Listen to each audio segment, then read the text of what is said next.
A very pleasant good evening and welcome once again to Crutchfield Park here in Charlottesville, Virginia for a little Friday Night Valley League action here in the South Division. I'm Luke Ned Carney. My partner tonight is Brendan Farrell, and the Charlottesville Tom Sox play host to the Waynesboro Generals, who got the better of the Tom Sox last night, and the Tom Sox will look for revenge in the first of 4 games they will play this July 4th weekend. It'll be a doubleheader at Purcellville tomorrow, and then right back here against these very same Generals for the July 4th matchup. And Brendan, what stood out to you the most about the Tom Sox over these last few games? Well, you mentioned last night's hiccup in Waynesboro, but I've seen the Sox, they've won 4 out of the last 5, Luke, so look for them to try and bounce back after last night's loss, let's put it that way. But I mean, it was not the performance we wanted to see out of them. But look for them to keep that momentum going for the beginning of this week with Chase Santala on the mound. He's been able to dominate this season so far. I think Tom Sox will be able to go out there, perform their best, and get a victory tonight. Umpires meeting at the mound, or excuse me, at the plate. I think I make that mistake every time. They meet at home plate. Corey Kohler on the right for the Tom Sox and Zach Cole on the left for Waynesboro. These two teams, two of the closest teams in this league, not exactly the closest, but Waynesboro, the closest opponent for Charlottesville. So these teams have played some great games over the years, and we've got a good crowd filing tonight. It's First Responders Night. We're going to have an even better crowd on Sunday for July 4th. Oh, yeah, I'm looking forward to those fireworks, hopefully on the field as well as off, Luke. We'd like to thank Carter Bank and Trust for their support of the Tom Sox all season long. They've sponsored free admission for all fans this year. Doesn't matter who you root for. Doesn't matter how old you are. Come on down and see some free Valley League baseball, once again, courtesy of the fine folks at Carter Bank and Trust. Tom Sox will be in the lime green sleeveless uniforms today with the blue sleeves, blue numerals, Tom Sox in white on the front with the white pants, and the 3/4 navy, 1/4 white caps with the blue bill and the TS logo on the front. Waynesboro, on the other hand, has some red, white, and blue uniforms, getting the patriotism on a little bit early this weekend. Navy blue with a red and white stripe down kind of the torso, and blue caps with red bills and a white W on them, and gray pants as well. And I think we got a pretty good uniform matchup today. Oh, yeah, it'll be a good time. But I'm excited to see the baseball. Most definitely. That's the main attraction here in the Valley League, and we're getting ready for the national anthem now as Louie's out there kind of running around with the Tom Sox players as they get ready to take the field, as the managers head back to their respective dugouts. The home plate umpire tosses a game ball onto the pitcher's mound, where in just a few moments Chase Santala will be taking the hill for the Tom Sox. We've seen him out of the bullpen this year, but he's making the move to the starting rotation here for tonight's game. Yeah, I think it'll be good for him to get out there. We've had a couple pitchers leave us this season, so Chase getting his opportunity to start the game instead of coming in for relief. I bet he's excited to get out there. I know I'm excited to see him start. Most definitely. When you're pitching, you always want to – it's kind of hard to be in the bullpen and watch everyone go and kind of wait your turn. And I know a lot of times it's planned whether you're pitching that night or not. But one of those new arrivals who hopefully we get to see in the near future is Garrett Payne, who played in the College World Series for NC State. As we prepare for the national anthem here on First Responders Night, there's a police car and a couple fire trucks out down the left field line in foul ball territory. So we hope they can dodge the many foul balls that are hit over that way. And we will pause now for the national anthem. As we honor our first singing of our national anthem, tonight's anthem will be performed by the trio of Andrew, Brian, and Andrew. Oh, say, can you see by the dawn's early light what so proudly we hail at the twilight's last gleaming, whose broad stripes and bright stars through the perilous fight o'er the ramparts we watched were so gallantly streaming, and the rocket's red glare, the bombs bursting in air, gave proof through the night that our flag was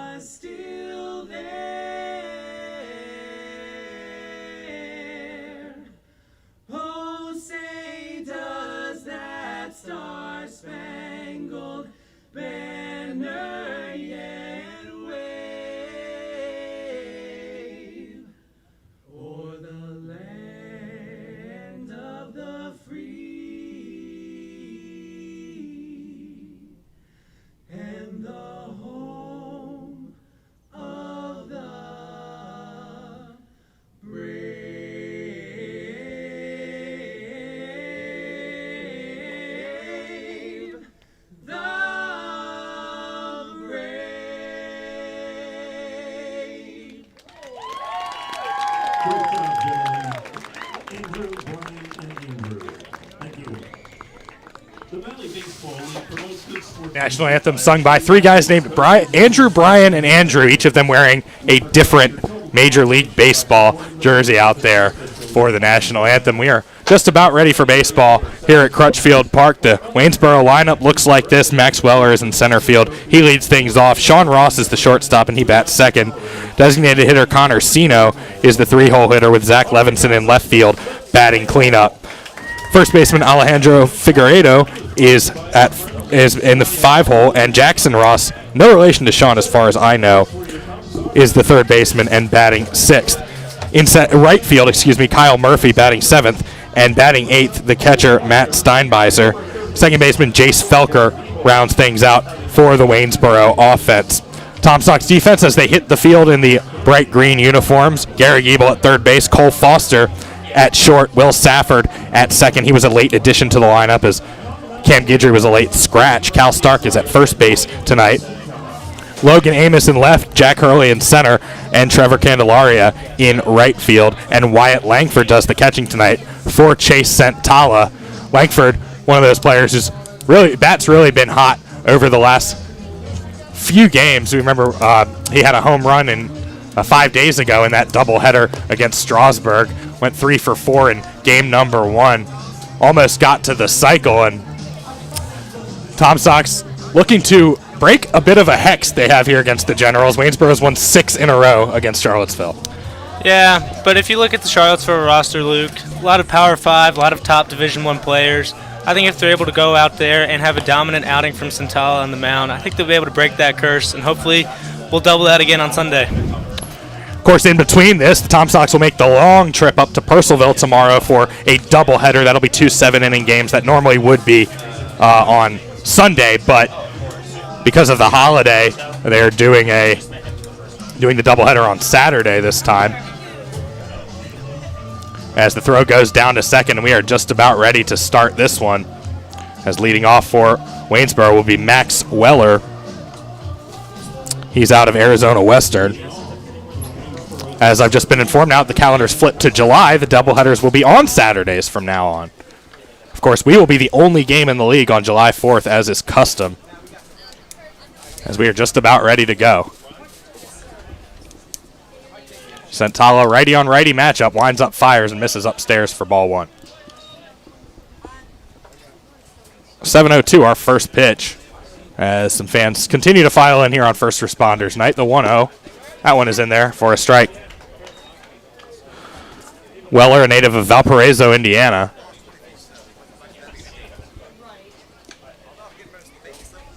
Just outside Chicago. The 1-1 from Santala is dribbled foul down the third base side, 1-2. Couple pitches inside there from Santala. Just trying to jam up the batter as we start off.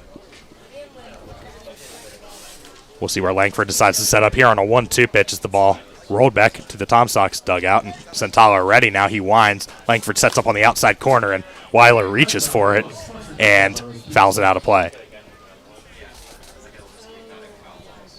Weller, Sean Ross, and Sino. Center fielder, shortstop, designated hitter. To open this first inning for Waynesboro. Here's the 1-2 from Santala. That one's fouled back again, and good job here by Weller to battle early. That foul ball was sponsored by Dos Amigos Landscaping. 1-2 once again. That's a curveball, and it is hit in the air, high right field, tailing toward the line, but in fair territory. Coming over and making the grab is Trevor Candelaria, and there's one away. Candelaria able to make the play. Ball was drifting in the air towards the foul line. Able to get over there, hung up in the air for a bit, which helped him out for sure.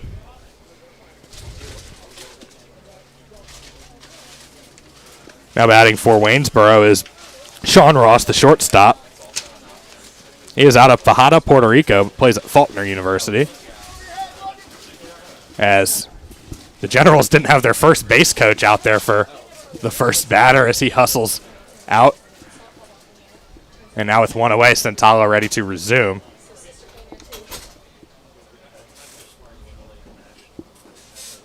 with one away. The opening pitch is lined down the right field line and over the outstretched arm of the first baseman, Cal Stark.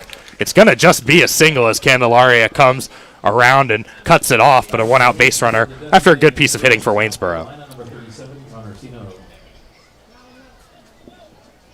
I'll bring up Connor Sino, who is from Mount Pleasant, South Carolina, right outside Charleston, and he plays for the University of South Carolina, which Virginia became very familiar with this NCAA tournament. Yeah, they spent a lot of time down in Columbia, didn't they?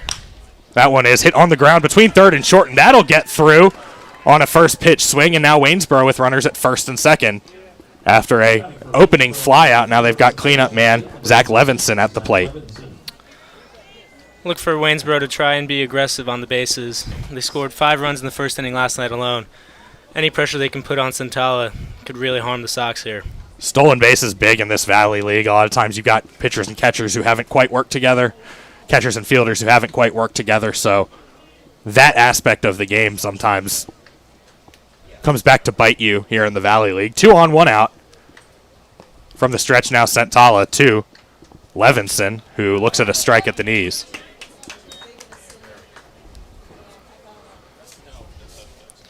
Centala's hit that low curve in the zone a couple times now.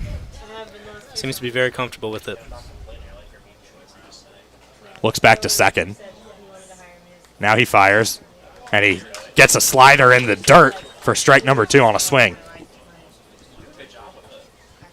Sometimes with runners on base this early, sometimes you can get a little more aggressive than you want to be early in the game. Absolutely. Centala looking for a big out here. Tom Sox, of course, looking for a double play ball, but they'll take it out anyway it comes. Here's the 0-2, and that one is hit on a line to center field, and that's going to get down for a base hit. The runners had to hold up, so they'll each only get 1 base, but still, Waynesboro picking up where they left off last night. They got the bases loaded with 1 away. Not the start Centala or the Sox were looking for here. That double play ball still in play. That'd be huge to end the inning. That'll bring up Alejandro Figueiredo from Florida Gulf Coast. Might remember them from their basketball team in 2013, the Dunk City run.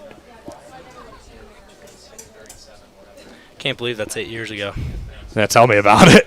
I was in college. Bases juiced with 1 away, and Figueiredo, did he go around? Yes, he did, says the base umpire on the appeal, and it's 0-1. Tom Sox have the infield back. They'll trade the out for the run. As Chase Centala facing some early adversity. He's out of the University of Florida, which had a abbreviated NCAA tournament. Here's the 0-1. That one is low and away for ball 1. You mentioned a lack of chemistry that can occur between Valley Baseball League pitchers and catchers. These two both out of Florida. So, kind of surprised that Centala's been struggling so far this inning. From the stretch, the 1-1. That one is over the outside corner for strike 2. And seems like even though they're getting behind in the count, Waynesboro's hitters have done the damage with 2 strikes. Yeah, Figueiredo was not pleased with that call there. Ahead in the count again now, Centala in a 0-0 ball game. Top first, Waynesboro threatening, however.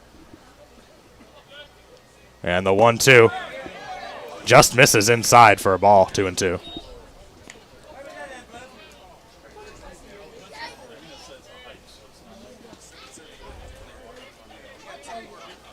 Waynesboro 6 straight wins against the Tom Sox, including last night over the mountain at Kate Collins Field. The 2-2. That one is on the ground to short.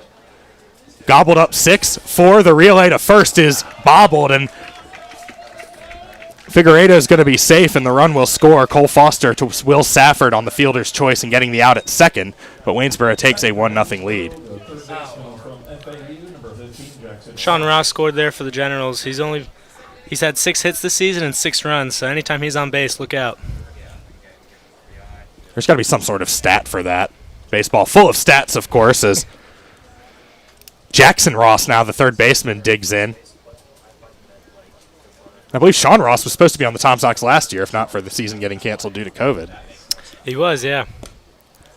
First pitch to Jackson Ross, no relation, is outside. And he is out of, pardon me, Florida Atlantic in Boca Raton. That one is over the outside corner for a strike. FAU in the Conference USA, which is deceptively one of the strongest conferences in college baseball. We saw Old Dominion as the 1 seed in the Columbia Regional this year. Also Louisiana Tech hosting a regional, and Southern Miss also a powerful baseball team as well. As here's the 1-1, and that one is called a strike. A good-looking off-speed pitch from Santala. Still runners on the corners for Waynesboro. Can't relax here as pass balls and wild pitches, another element of Valley League baseball that we see a lot. The 1-2. That one just misses inside. Might have been a little high as well. Santala seems to be setting up to go to that outside corner again. He's been hitting it all inning. From the stretch, the 2-2.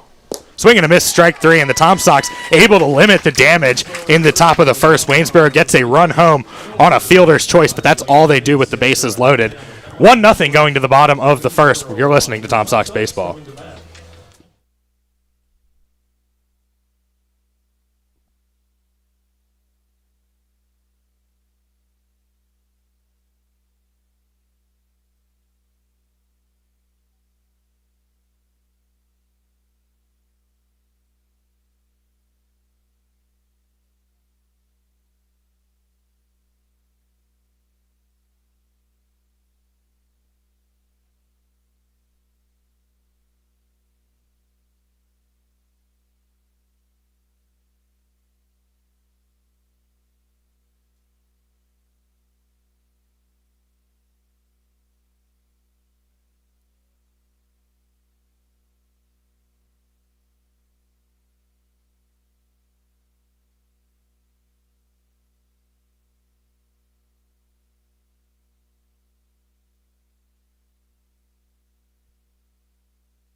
Welcome back to Crutchfield Park. Tom Sox coming up for their first at-bats of tonight's game, trailing 1-0 to Waynesboro. Luke Ned Carney, Brendan Farrell here with you this evening, as this Tom Sox will send a lineup to the plate that looks like this. Third baseman Gary Ebel leads things off, followed by Trevor Candelaria in right. Wyatt Langford, the catcher, bats third, and Cal Stark, the first baseman, is cleanup tonight for the Tom Sox. Cole Foster, the shortstop, is in the 5-hole, followed by Logan Amos, the left fielder, in the 6-hole, and in the 7-hole is Adam Ciceri. He is the designated hitter.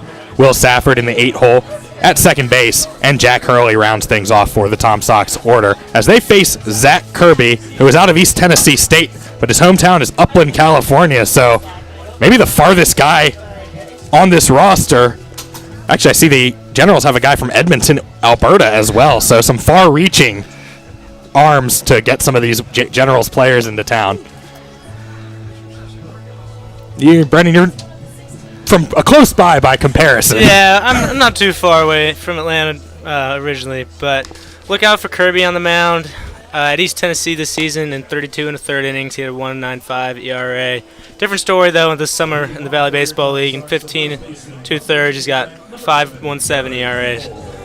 He's hoping to turn it around. We're hoping otherwise. Rest of the Generals' defense looks like this. Jackson Ross and Sean Ross are the left side of the infield at third and short, respectively.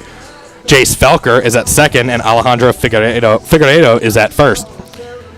Left to right in the outfield, Zach Levinson, Max Weller, and Kyle Murphy, with Matt Steinbeiser behind the plate for Kirby, who faces Garrett Ebel, kicks, delivers, and misses upstairs.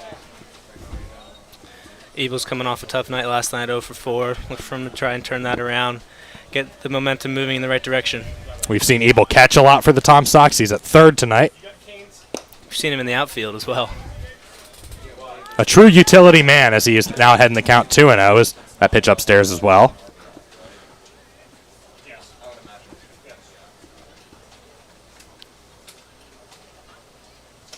That one comes in over for a strike.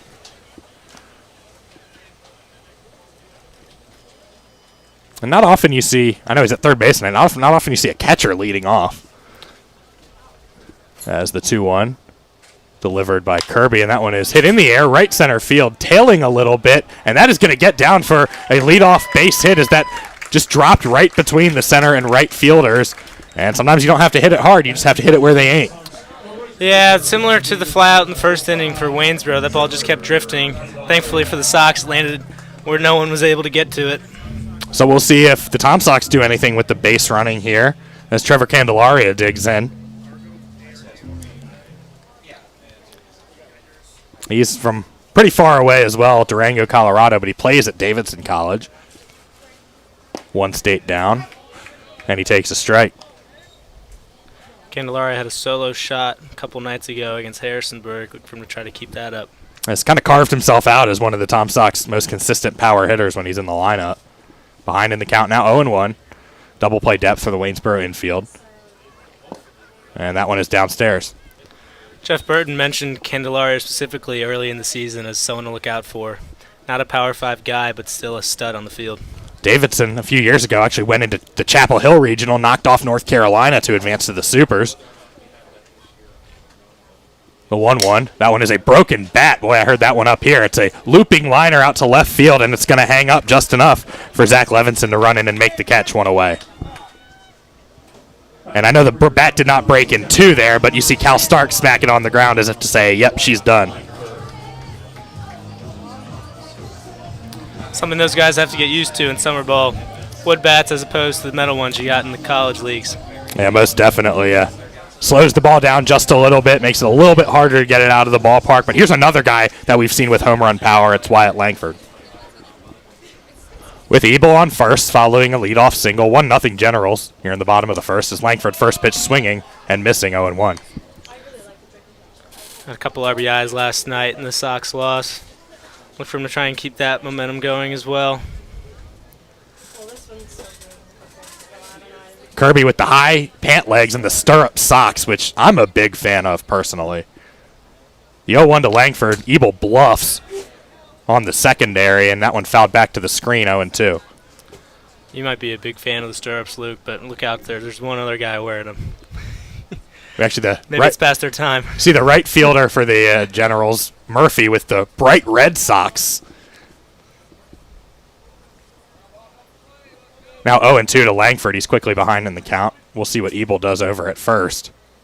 There he goes. No, it's a bluff. And they thought about snapping back to first, but no throw, and it's 2-1 as the pitch comes in high. Sox have been aggressive all summer on the bases. Already have 69 stolen bases in just 22 games. I'm terrible at math, but that sounds like 3 per game, which is pretty high. The 1-2. Upstairs on a curveball now evens the count. We'll go with that. I'd say it's close enough.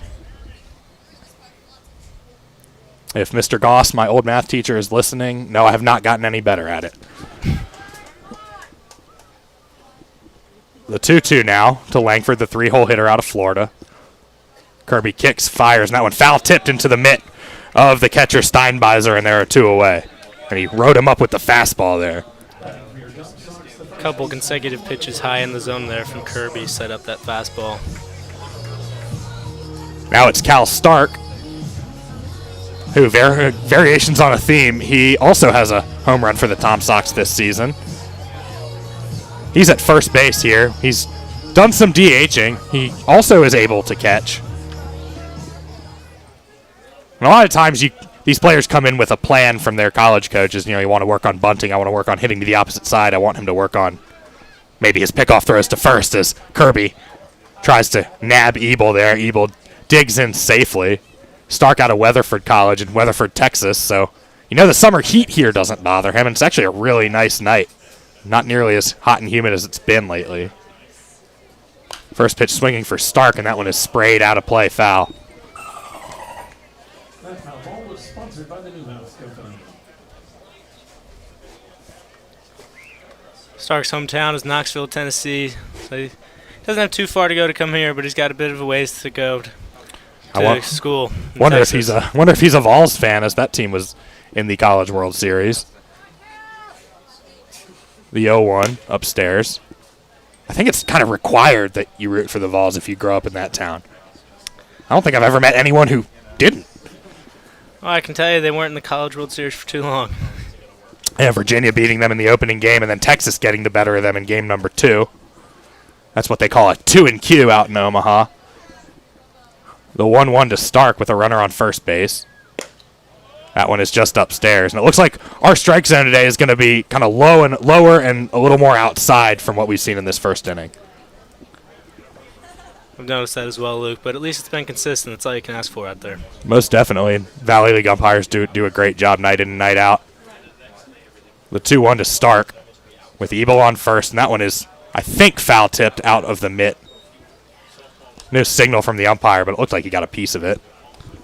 Nice aggressive swing there from Stark. But now his backup is up against the wall. 2-2, 2 away. Generals up 1-0 after a RBI fielder's choice in the top of the first. From the stretch now, Kirby. He fires. Ebel takes off. The pitch is outside, and the throw is nowhere near the bag, and that's going to be a stolen base for Garrick Ebel. So 1 of 3 already. You can see that lack of chemistry there between Steinbeiser and the outfielders for Waynesboro. Errant throw, but still, it's just chemistry is lacking this early, or at that midway point in the season. Really looked like Steinbeiser held on to that ball a little bit too long. As it's a full count to Stark now with a runner in scoring position. 2 away. Kirby looking to escape. And that one is on a line to right field. It's going to get down for a base hit. Rounding third is Ebel. The throw is going to be cut off by the first baseman, Figueredo. And the Tom Sox tie it up on an RBI single for Cal Stark. Stark just got to that one high in the zone. Ties it up at 1 apiece. And that's a case of where with the cleanup hitter at the plate, the outfielders are playing back. And he didn't hit that ball very hard. So it'll be Cole Foster now for the Tom Sox, the 5-hole shortstop. He bats switch, and he'll bat left-handed against the right-handed Kirby. He's the most prominent switch hitter on this team, and I believe the only one on the roster currently, as that one is fouled out of play.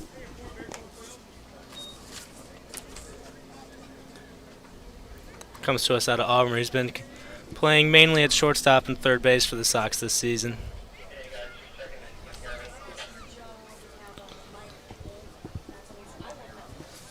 Foster behind 0-1. Plays for Butch Thompson at Auburn, who is a former pitching coach for the Georgia Bulldogs, who are represented on this team as well. The 0-1, that one came inside and got him on the shoulder, so now the Tom Sox looking to get a big inning going here with 2 away, as they'll have runners on first and second. Sometimes you're one strike away from getting out of the inning, and you give up an RBI, and it kind of changes your entire mentality. Absolutely. But we're both Sox supporters. I don't think we're complaining so far.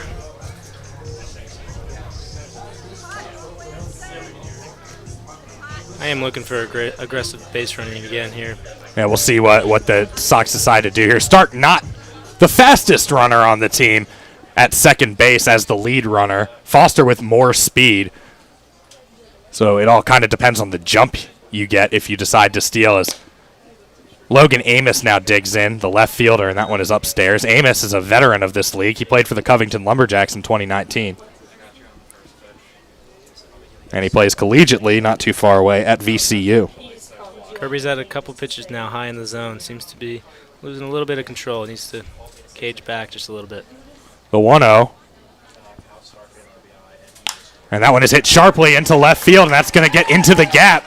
That'll score 1 run easily as Stark trots home, and they're going to wave Foster, and the throw comes into second. He's safe there, and Foster slides home safely as well. So some heads-up base running there by the Tom Sox, and it's a 3-1 ball game as the 2-out rally continues. Coach Kohler almost held up Foster. She was rounding third, but he saw the outfielder for Waynesboro throw to second, and he waved him home. Foster just got there after slowing down a bit. And I took a peek at Foster myself, and it really did look like he was about to hold up on his own until Coach Kohler said, "No, sir, keep going." And it turned out to be fruitful for the Tom Sox, as now they still have a runner in scoring position. And Adam Ciceri coming to the plate the designated hitter.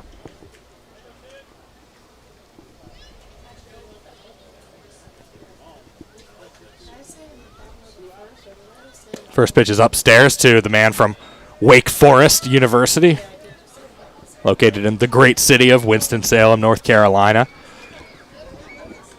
About a 3-hour, 15-minute drive from this ballpark. And he's ahead in the count 1-0. Second pitch is fisted into left field. This one is hit pretty well, actually, but it's going to hang up there once again for Levinson to make the grab, but not before the Tom Sox do some damage with 2 away. They get an RBI single from Cal Stark and a 2-run double from Logan Amos, and it's 3-1. You're listening to Tom Sox Baseball.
Inning number 2 about to commence here at Crutchfield Park. The Tom Sox, after giving up a run in the first inning, score 3 of their own, and kind of a role reversal now for Chase Santala. He's been staked to a multiple-run lead after I think what he would tell you is a subpar first inning on the mound for himself.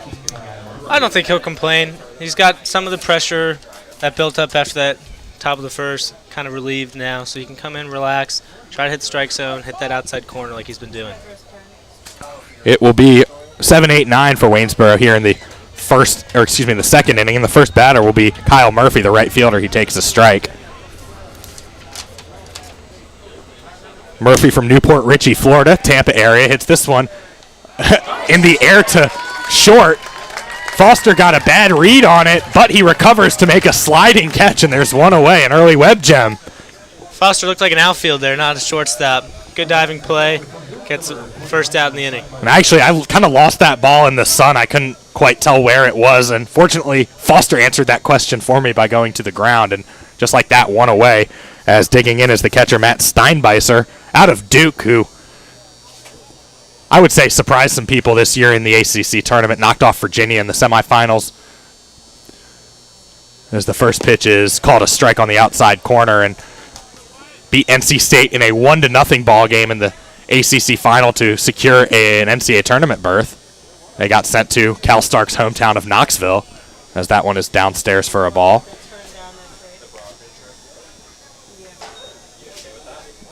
Duke beating Wright State once, but losing to Liberty twice in the NCAA tournament. Count is even now. Here's the kick from Santala. That one, nice change up there, and way ahead of it is Steinbeiser for strike number 2. A decent crowd out on the hill in center field. Now the 1-2. That one is hit sharply into center field. That'll be a base hit. So we talked about fireworks, and so far we've seen a few off the bats of both teams. I'm not too surprised. Last night Waynesboro had 16 hits. They've kept that pattern up tonight. Bottom of the order for Waynesboro now. Number 9 hole hitter Jace Felker, the second baseman, as the Tom Sox infield will once again move into double play depth. Felker out of Kentucky, the University of. Just built a gorgeous new ballpark out there in Lexington, as he's too slow on a fastball and he's behind 0-1. Tom Sox up 3-1 here in the top of the second. RBI single for Cal Stark in the bottom of the first.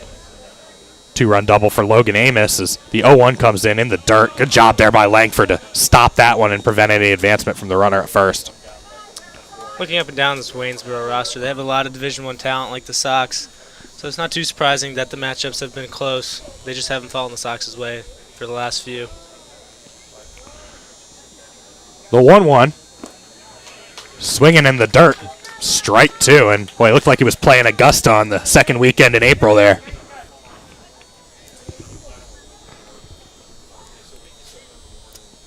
Might have been playing before he came out to the game today. It was a great day for golf, and it's a great night for baseball on the 1-2 here at Crutchfield Park. And that one is called a third strike at the letters. And clearly he was sitting on something else because that looked pretty hittable. Felker was a bit phased by that, wasn't thrilled with the call. Don't really think he can argue, though. No, great pitch there by Centala. Now he's 1 out away from leaving a runner at first, but it's the top of the order, Max Weller. Fly out his first time, F9 to Candelaria. And he takes a ball low.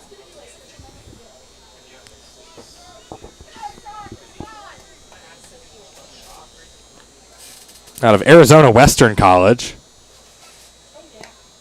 And he checked his swing, or did he? No, the base umpire says he swung.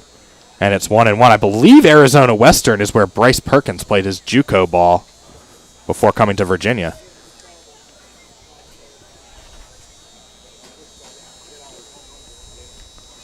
Centala from the stretch, the 1-1. And that one in the dirt, and that time he did hold up as they appeal again.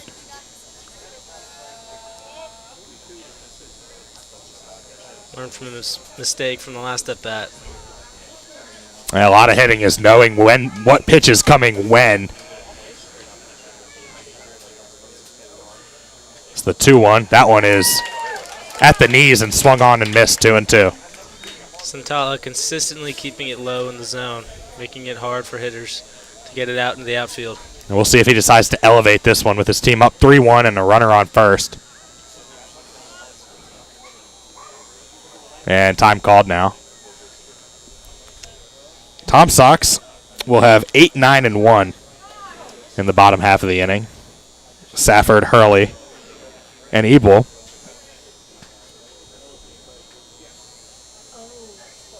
On a 2-2 pitch here with a runner on first and 2 down. Centala kicks, fires, and that one bounces off the plate for ball 3. So the runner will be off here with the pitch. And now if you get one in the gap, if you're Waynesboro, you can maybe cut this lead in half.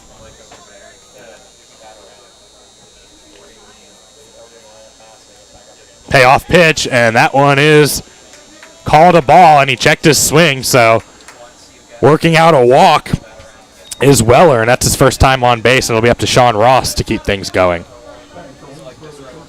It's a good at bat there from Weller. He was losing in the count, able to fight his way back.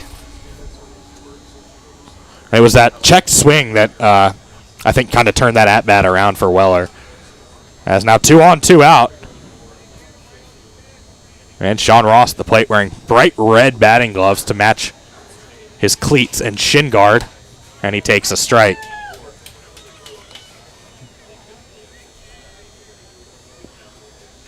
He plays at Faulkner. He's a native of Puerto Rico. One of at least 2 players from this Waynesboro roster from outside the continental United States. As the pickoff throw down to second, and he is out. What a job there by Chase Centala to catch the runner at second leaning. And that is how the second inning, the top half of it anyway, will end. Waynesboro gets 2 men on. One gets picked off. They leave the other one, and they don't score. It's 3-1. You're listening to Tom Sox Baseball.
Welcome back to Crutchfield Park. Tom Sox up 3-1.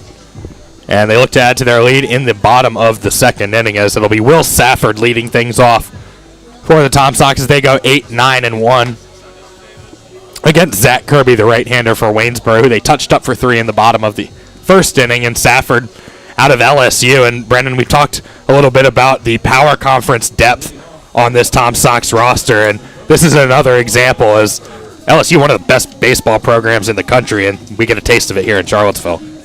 Yeah, Safford came a bit later in the season after LSU had a nice run in the college baseball playoffs. The first pitch is low and away for a ball. Continuing on that SEC Power 5, there's 2 Georgia Bulldogs on the bench. We have some other guys coming in late from the College World Series. Real good lineup, looking forward to it. The 1-0 is just off the plate as well, 2-0. Yeah, Jeff Burton does a great job finding these players, and really it's great for the league, too, to see players from these schools playing over here in the Valley. Here's the 2-0. That one is a curveball, but it misses high, and now 3-0 for Safford. And Tom Sox did a lot of their damage, actually all of their damage, with 2 outs in the first. We'll see if they can get a leadoff base runner here in the second like they did. It's taking all the way and up and away, and a 4-pitch walk to start the inning. Another theme from Kirby there, missing high in the zone like he did in the first. Now Jack Hurley digs in. He's out of Virginia Tech. One of several Hokies on this roster. And he's, if I'm not mistaken, a relatively new arrival to this team.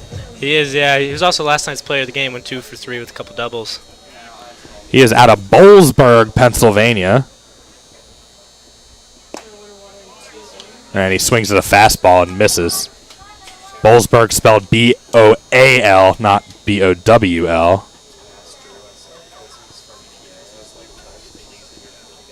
That is actually not far from the Penn State campus, kind of right in the middle of the state.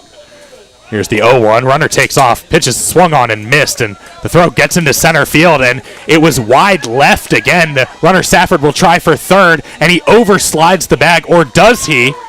They're going to send him back to second base. Or will he? Or will they? I saw the umpire point back to second. He slid into third. Oh, they awarded him third base, I think because of interference at second. But in any case, the throw was, again, way wide to the left.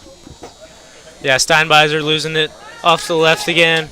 Safford being aggressive, though. You said awarded third base, but it looked like he was able to get up and move immediately. Not sure about that call. It kind of looked like he overslid the bag, but there must have been a reason at second base that he was awarded third. And anyway, we'll continue with a runner on third as that one is hit with eyes to between first and second, and it eats up the second baseman, Jace Felker, and that will score another run for the Tom Sox. It's 4-1. And we'll see if they decide to call that a hit or an error. Aggressive base running paying off again for the Sox.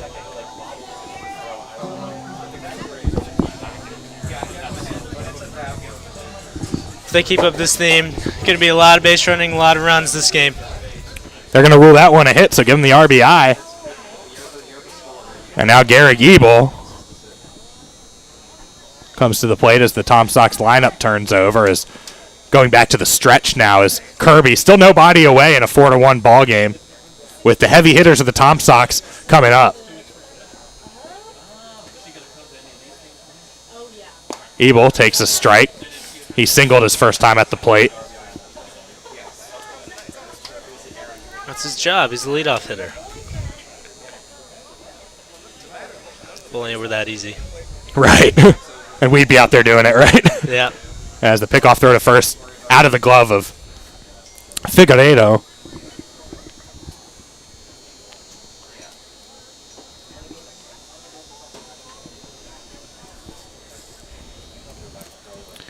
Giebel is a native of Ooltewah, Tennessee.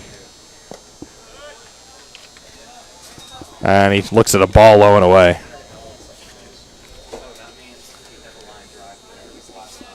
Batted .220 in 12 games this past season for the Hokies. Just finished up his freshman year. If you're wondering where Ooltewah is, it is in southeastern Tennessee near the Chattanooga metro area, right near the Georgia line. The 1-1. Runner takes off. That ball is outside, and there won't even be a throw, as that was a tremendous jump there by the runner, Hurley. Sox are bringing the speed tonight, Luke. Oh, we said at the beginning, about 3 stolen bases per game. They look like they're on the way to shattering that average. As Ebel ahead in the count now, 2-1 with another runner in scoring position. This one is hit off the fists above the infield.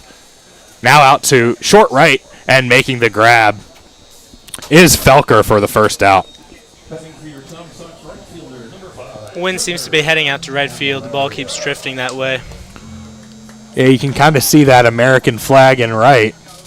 I can't tell if it's blowing or propped up by something, but it is a little windy out there. And with a 290 distance down the right field line, these left-handed hitters that we have in this game must be looking at that and hoping they can drive one, as now we've got a righty at the plate, Candelaria, and he takes the ball inside.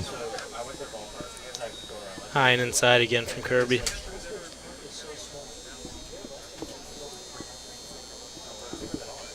.290 down right, 320 down left, so we got an asymmetrical ballpark here in Charlottesville. The 1-0 to Candelaria is fouled straight back, 1-1. Langford is on deck. Stark is in the hole. And there's a runner on second base, Jack Hurley. Candelaria with the locks flowing out the back of the helmet. Takes a strike over the outside half, 1-2.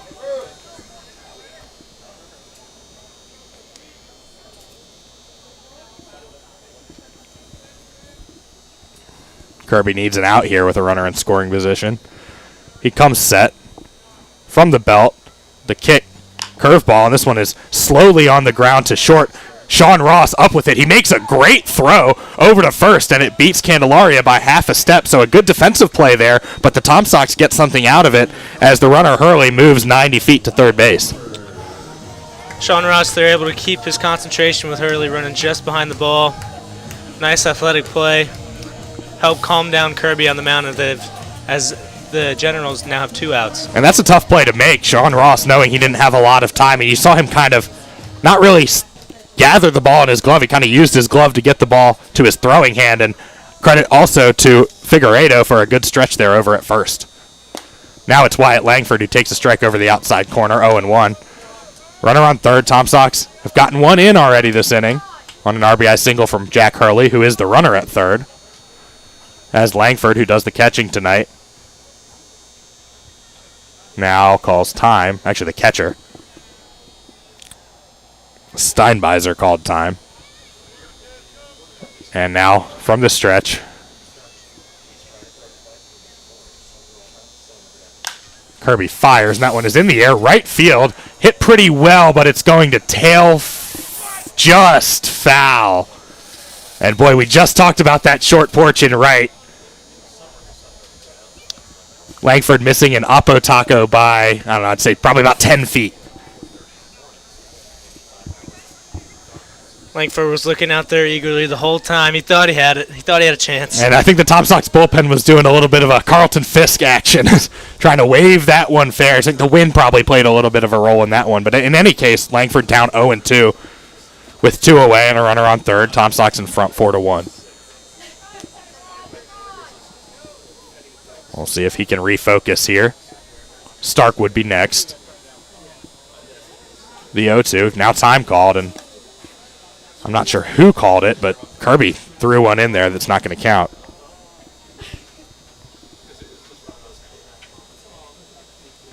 Kirby has been taking a little bit longer this inning in between pitches. Langford trying to not freeze up in the batter's box because of it. The 0-2 to Langford. Called third strike as, yes, I thought I heard the umpire say strike 3, but he took a couple minutes to signal, but that pitch was right over the outside corner for a backwards K. But the Tom Sox get a run home. They lead 4-1 after 2 complete. You're listening to Tom Sox Baseball.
Tom Sox lead over the Generals 4-1 as we begin the third inning. Chase Santala comes back out to the bump.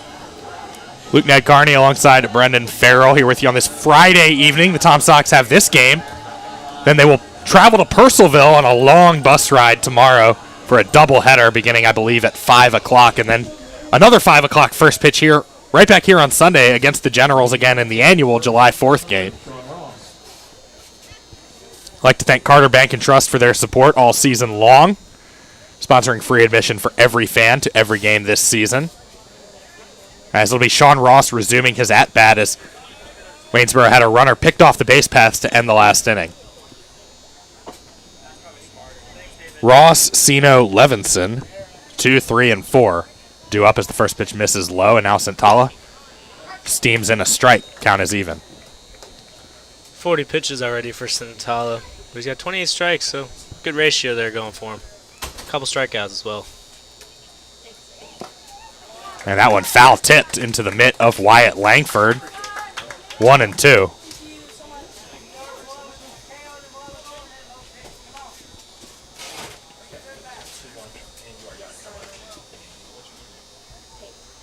Santala now rocks, fires with the bases empty. And boy, that one wasn't even a 58-footer. That was more like a 52-footer.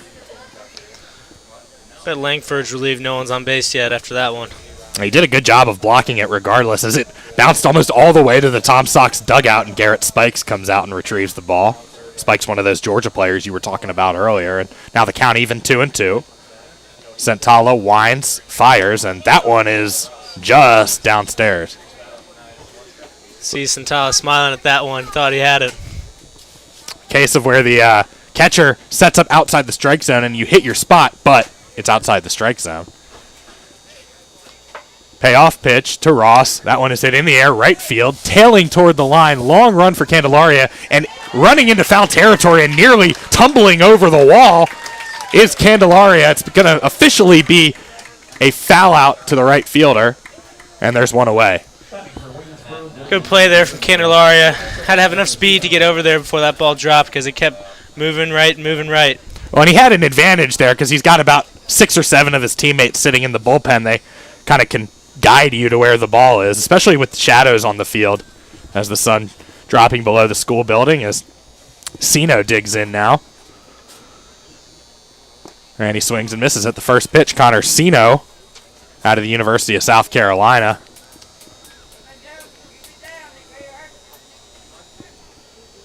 One of a few SEC guys on this team for the Generals.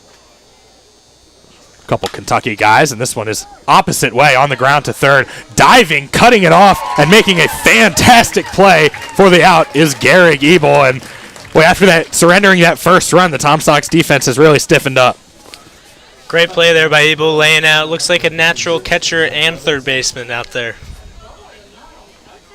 So 2 away, and 2 really good defensive efforts here for the Tom Sox to keep the bases empty. I know that first out was technically foul, but still Candelaria had to run, oh man, maybe 30, 35 yards just to catch up to it. And now Zach Levinson, the cleanup hitter, bats with 2 away and the base is empty, and he takes a strike. 50-50 raffle going on now, and Garrett Spikes and Cam Guidry are the designated players whose arms they'll use to measure an arm's length of tickets. As this one is comebacker right to the pitcher. No trouble for Santala. He shovels it over to Stark at first, and 1, 2, 3 go the Waynesboro Generals in the top of the third. Tom Sox coming to bat. They lead 4-1. You're listening to Tom Sox Baseball.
Tom Sox have 4, 5, and 6, the heart of the order, coming to the plate as they look to expand on a 4-1 lead here in the bottom of the third inning against Zach Kirby, who heads back out there for inning number 3 of work, and it will be Cal Stark, the first baseman, to lead things off for the Tom Sox.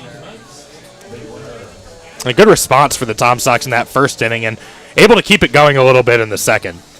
Yeah, Stark's the one who drove in that first run for the Sox on the top of the first. He's going to try and keep that going here as he's up to bat first for the Sox. Stark looks like he's wearing a plain black helmet, but when he turns around, you can see the Weatherford College logo on it. One thing I like about this league is you see all the different equipment. Wyatt Langford, when he's catching, has that bright blue Florida get-up. As Stark, with an RBI single to his credit, will bat with the bases empty. Curveball misses upstairs, and kind of an unconventional windup for Kirby. He steps back rather than to the side as part of his windup. The 1-1 is hit on the ground to short. Ross backhands up with it, and the throw beats Stark by 2 steps. And they rule him out as Figueredo had a little trouble with it, but they rule it on the exchange. He held the ball long enough to record the out. Not sure about that one, Luke. I clearly saw it on the ground. Yeah, I was kind of screened off by one of those poles that supports the fence, so I'm just going to have to go with the umpire's call, which is what everybody's going to have to do. So 1 away here in the bottom of the third. Yeah, I don't think Coach Kohler's going to go with that. Look at him and now, trotting over there from third base to first. Yeah, it's good eyes there, Brendan. That's not a short trip over there to talk to the umpire, so I wonder if this is something you can ask the home plate umpire for a second opinion. It looks like that's what's going to happen, but usually the plate umpire is watching something else other than the play at first base, so it's going to be hard. Oh, it was pretty clear where the ball was. It was right in between Figueredo's legs as Sean Ross threw it over, took a one-hop right into him. So it was a tough play. Still able to make it. Umpires having a discussion here. The next batter for the Tom Sox, regardless of whether this is safe or out, will be Cole Foster. And he was hit by a pitch his last time at the plate. That set the table for Logan Amos's 2-run double. Yeah. And they will stick with the ruling on the field. 1 away. Too bad there's no instant replay in Valley League baseball. Oh, that's not too bad. That's a blessing. As somebody who covered SEC baseball this season. You know, I'll give it to you there, Luke. Not on that call, but probably for the rest of the game. Yeah. Of course, that's a big point of contention. Oh, it's kind of one of those all over the College World Series. Yeah, one of those things. Either you love it or you hate it. As Foster digs in, and he is way ahead of a changeup for an 0-1 count. Of course, there was a time when in football it seemed like a foreign concept, and now it's an integral part of the game. It's all about that adjustment phase. Takes a few years to get used to the new dynamic.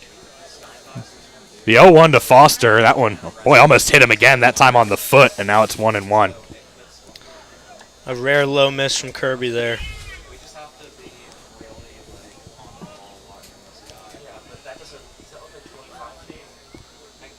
My guess is Foster does not want to get hit again.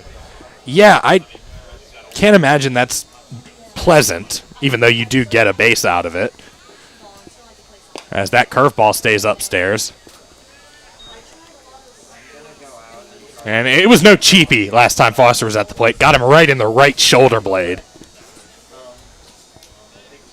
So he certainly got his money's worth, and he came around to score.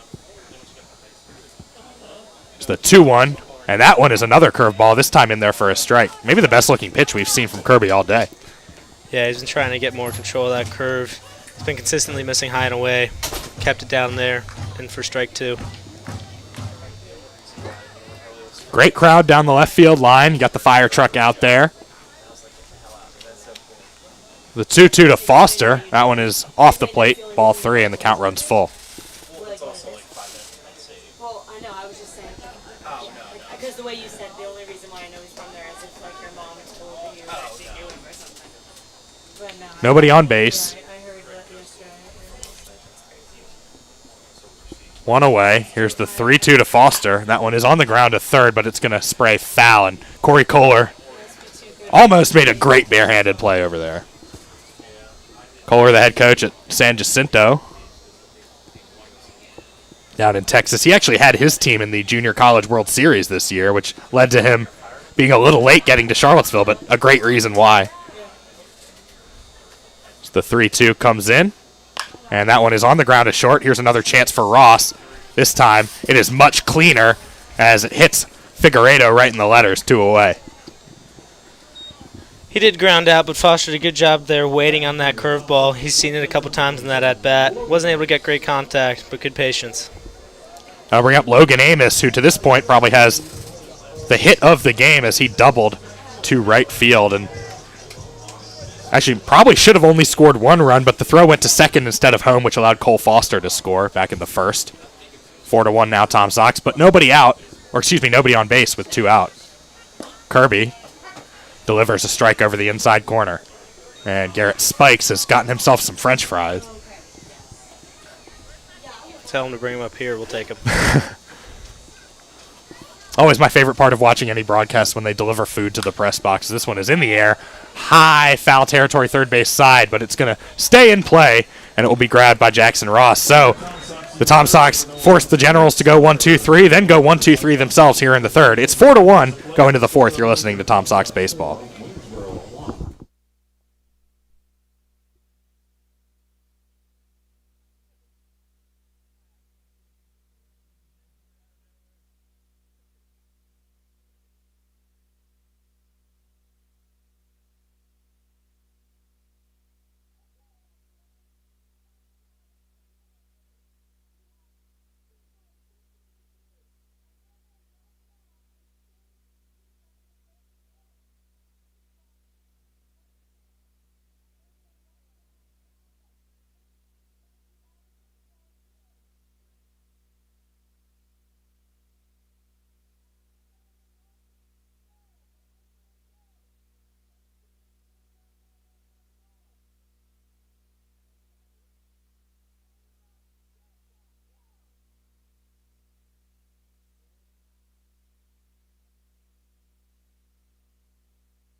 To the fourth inning we go. Luke Nadkarni, Brendan Farrell with you on this Friday evening. Tremendous night for baseball here in Central Virginia as the Tom Sox lead 4-1.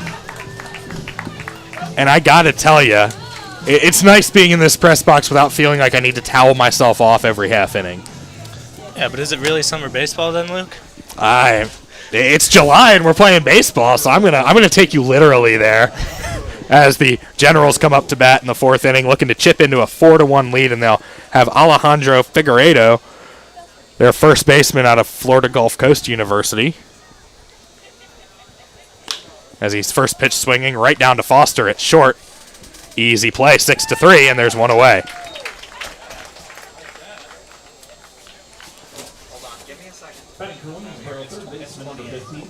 I'll bring up Jackson Ross out of Florida Atlantic.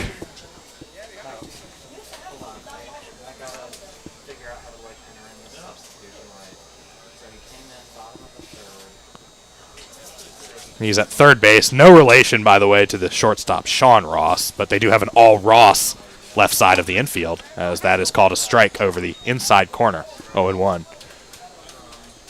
We did have a set of brothers here on the Tom Sox in 2018, Hunter and Kirby McMullen, who are actually from Florida, same place as Centala and Langford, as that one downstairs 1-1. I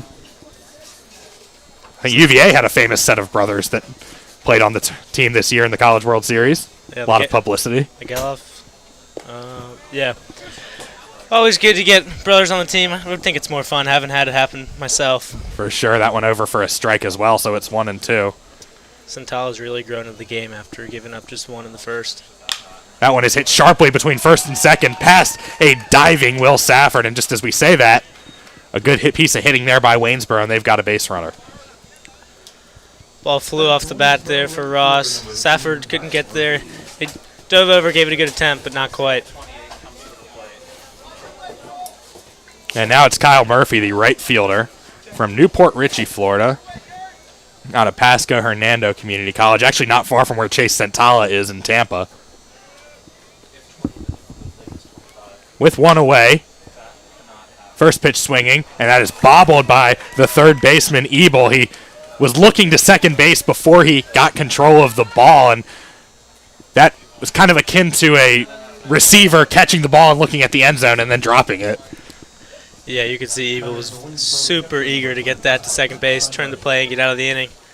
It would have been a tough turn, but I think he would have at least gotten the out at second, as that's a fast runner you've got there in Murphy, and now it's up to Steinbeiser, the catcher, with one out.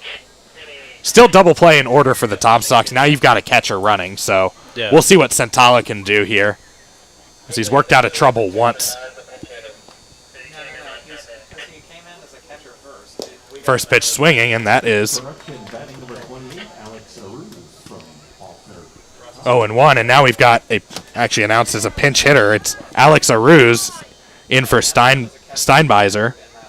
And I wonder if this is related to those two throws to second base, maybe something wrong with Steinbeiser's arm, as that one is stung between first and second. That's going to be a base hit. Candelaria able to come in and cut it off, and a good job there by the Tom Sox right fielder to hold each runner to just 90 feet, but still, deja vu, bases loaded for Waynesboro, less than 2 outs.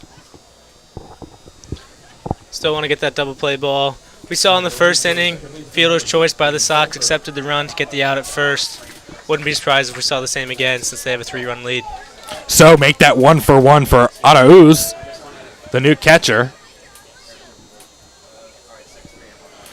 And now, bottom of the order, Jace Felker, 9-hole hitter. Felker takes a ball outside. Tom Sox have a little bit of action in the bullpen. No one really throwing just yet, just some stretching and, as our own Zach Lambert likes to say, stirring down the right field line. And right on cue, John Maley is going to head out for a quick chat.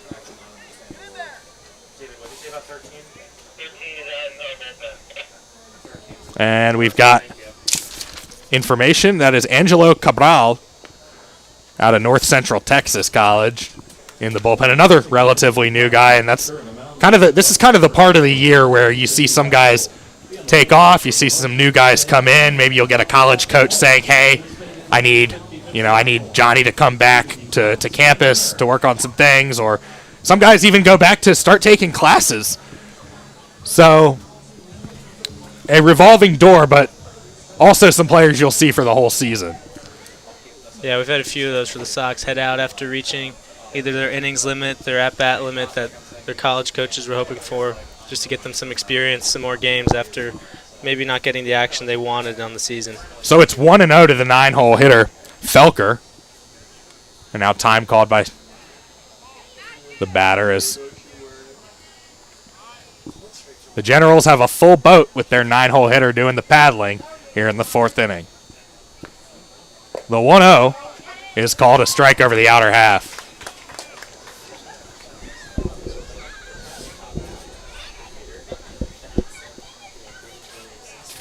See Murphy with the bright red socks at second base. Swing and a miss. Strike 2 on a pitch in the dirt. Jackson Ross stands at third base, and Arauz, the new catcher, is at first. Santala needs a big out here. He kicks, he fires the 1-2, and that one is just downstairs, 2-2. And Brendan, we saw this Generals offense score in bunches last night, so this 3-run lead definitely assailable. Absolutely. But with how low Santala's been keeping it in the zone, look for a nice double play ball. On the ground, first base, Stark boots it for a second. He does recover, however, to get the out at first. I don't think he would have had a double play even if he had fielded it cleanly. The run scores. Tom Sox, I think, will take that, but now it's 4-2. Safe play by Stark there. A little bobble, but didn't try to force anything. Able to the Sox to 2 outs now. So it'll be the top of the order, Max Weller, who bats in a big spot here in the 4th inning. 2 runners in scoring position. He's got a fly out and a walk on his line tonight. First pitch from Santala, called a strike right over the heart of the plate. Good pitch there to calm down Santala with runners on 2nd and 3rd. Hoping to get ahead in the count early. He's done a good job of that for most of the evening, but Waynesboro's batters, to their credit, have battled and cracked out some 2-strike hits as this one is fisted again to first. Another chance for Stark. This time he fields it cleanly over to Santala covering, and the inning is over. So the Tom Sox just able to get out of it. They do surrender a run on another fielder's choice, but that's all Waynesboro gets. It's 4-2. You're listening to Tom Sox Baseball.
Bottom of the 4th inning, upcoming Tom Sox up 4-2. Waynesboro able to scratch out a run with the bases loaded on a fielder's choice. But Brendan, I think that if you ask the Generals dugout, they should probably be tied or even ahead now. They've left a few runners on base, except besides that 3rd inning, they've had at least 1 left on. So a couple opportunities missed for Waynesboro. Both teams went down 1-2-3 in the 4th inning, or excuse me, in the 3rd. Tom Sox now will bat in the 4th with the bottom of the order, Cesare, Safford, and Hurley. And this is the part of the order that got things going for that big 2nd inning. Yeah, Safford and Hurley able to get on base in the 2nd. Cesare grounded out the 1st, or flew out in the 1st inning. But he's looking to turn that around. He's already come into the season for the Sox. He's been hot. He'll turn it around. I'm not too concerned for him. We'd like to thank Carter Bank and Trust once again for their support of the Tom Sox this season, sponsoring free admission for every fan. Our next game will be on Sunday at 5 o'clock for the holiday. It'll be these very same Waynesboro Generals in town. Tomorrow, the Tom Sox will be on the road for the only matchups with the Cannons this season. They'll play both on the same day in a North-South Division matchup as Cesare digs in, batting from the left side. He's out of Wake Forest, but he actually gets a Tom Sox batting helmet, which I got to say goes pretty well with the green and blue uniforms. I want one of those myself. We go ask for. Kirby delivers and misses outside 1-0. And, you know, to Kirby's credit, he's settled down a little bit too. Yeah, his 55th pitch right there. Starting to get up in the pitch count for Summer League baseball, that is. Still nobody in the Generals bullpen as that one swung on and missed, and the count is even. Cesare from Wake Forest.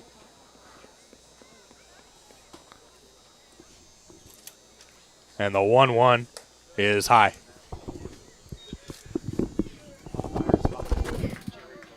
Trying to keep himself ahead in the count here, Cesare. Good eye there. And on the first pitch as well, able to see it outside the zone. Jerry Burrish calling the balls and strikes tonight. I've just been informed. I like to know the umpires' names just so I can kind of work them in, give them a little bit of recognition as well, as that one is just inside 3-1. Of course, these umpires all have full-time jobs as well. Come from all over the valley to make sure these games run smoothly, as it's 4-2 Tom Sox in the bottom of the 4th. Cesare takes the 3-1, and that one misses inside. So Tom Sox get their leadoff batter on base again, and Will Safford strolls to the plate.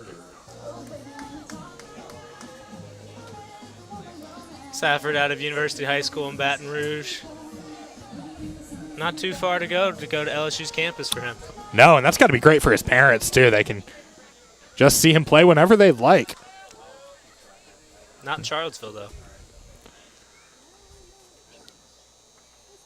Runner on first, nobody away. Safford squares around a bunt, and I guess he missed it. I thought he might have fouled it. In any case, it's a strike, 0-1.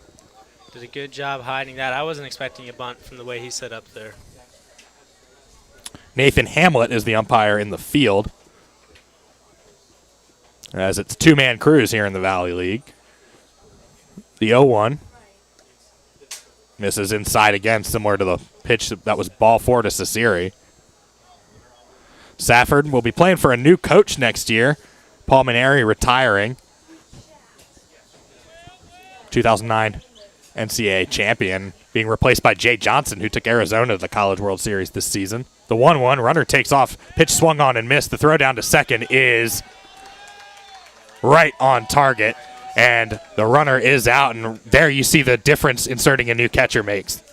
Wasn't even close there. Cesare, bit of a late jump, but Ross was able to come over from shortstop, had plenty of time to tag him out there. And the throw one hopped, but still on target as the base runner eliminated. The count 1-2 to Safford, and that is called strike three. And before we can blink, the Tom Sox go from a runner on first, nobody out, to two down, and the base is empty.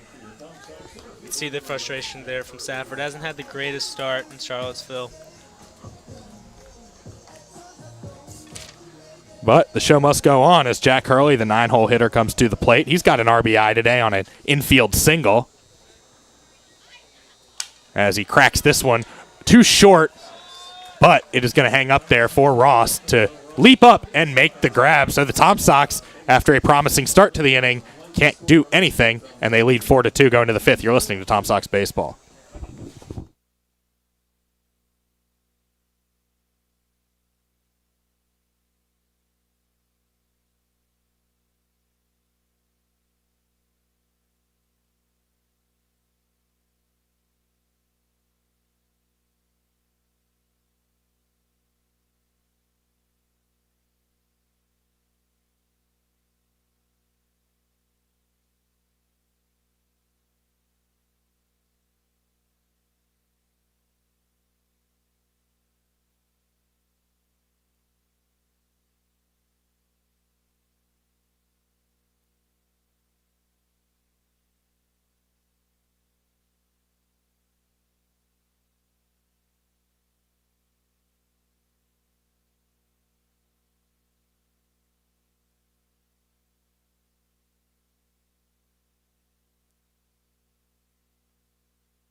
Top of the fifth here at Crutchfield Park. Luke Ned Carney, Brendan Farrell, and the Tom Sox lead 4-2. As Sean Ross will lead things off for Waynesboro here in the top of the fifth.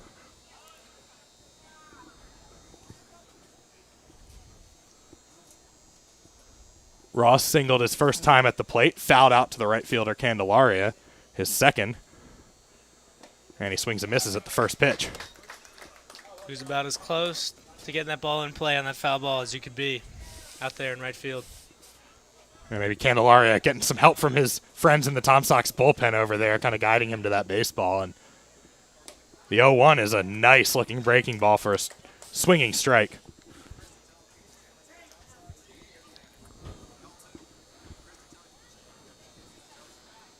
Keeping the leadoff man off base so important when you're protecting a lead, as that one downstairs.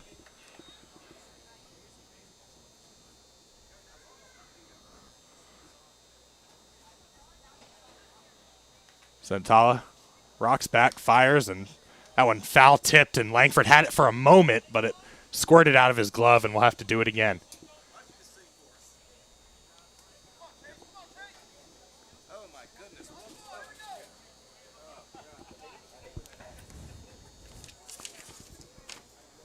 Cross wearing number 8. With a 1-2 count. And that is another foul tip, and that time Langford hangs on. Strike 3, and that is the third K for Centala here this evening. That'll bring up Connor Sino, the 3-hole hitter, designated hitter. He is 1 for 2, single in the first. And he grounded out to third last time at the plate. And he looks that one way outside.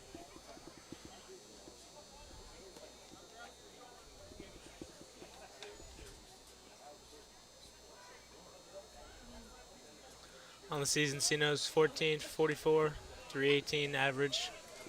Not a bad start to his summer. Takes a strike, 1-1. 13 RBIs as well. That explains why Waynesboro's always got high scoring. Hits this one in the air to the left side.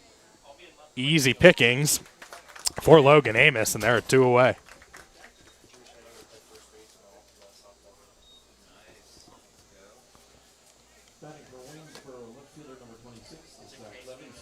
I'll bring up Zach Levinson, the cleanup hitter. And it'd be really big for the Tom Sox to get through this particular part of the order unblemished.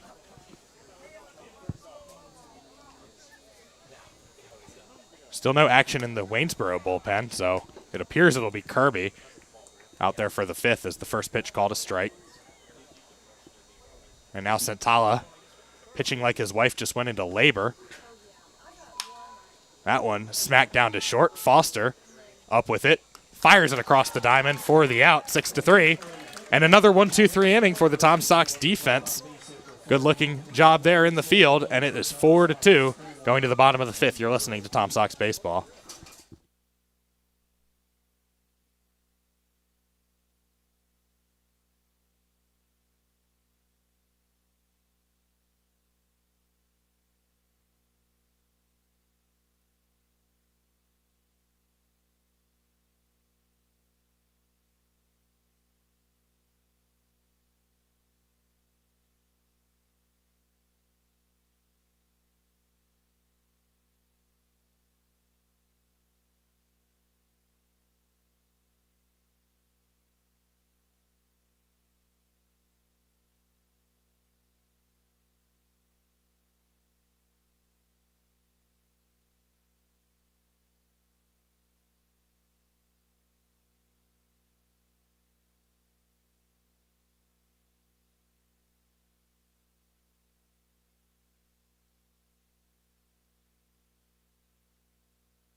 Back here at Crutchfield Park, Zach Kirby out for his 5th inning of work for Waynesboro, who trails 4-2 to the Tom Sox. We'd like to thank Crutchfield for their support of Tom Sox Baseball, audio, video, and more since 1974, the official sponsor of Crutchfield Park at Charlottesville High School. And it'll be the top of the order, Ebel, Candelaria, and Langford coming to the plate here in the 5th inning. We'll see if the Tom Sox can carry that momentum from the defensive side of the diamond onto the offense here. They've had 2 1-2-3 innings in the last 3.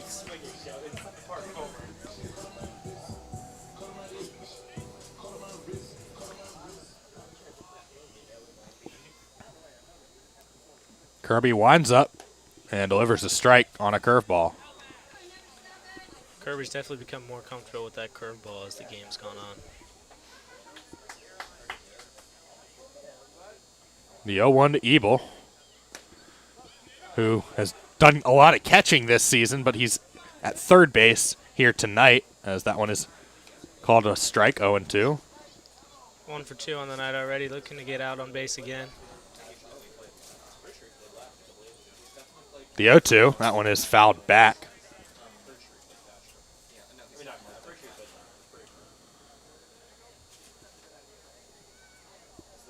Sun dropping down now. There are no more shadows on the field.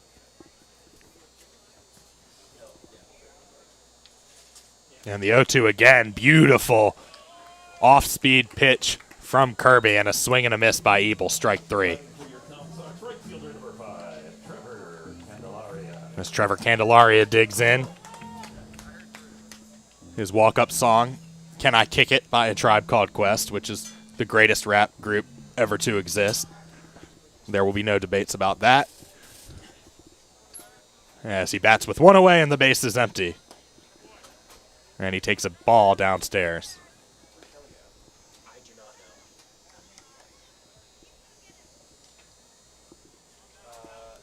Candelaria from Davidson College, alma mater of one Stephen Curry.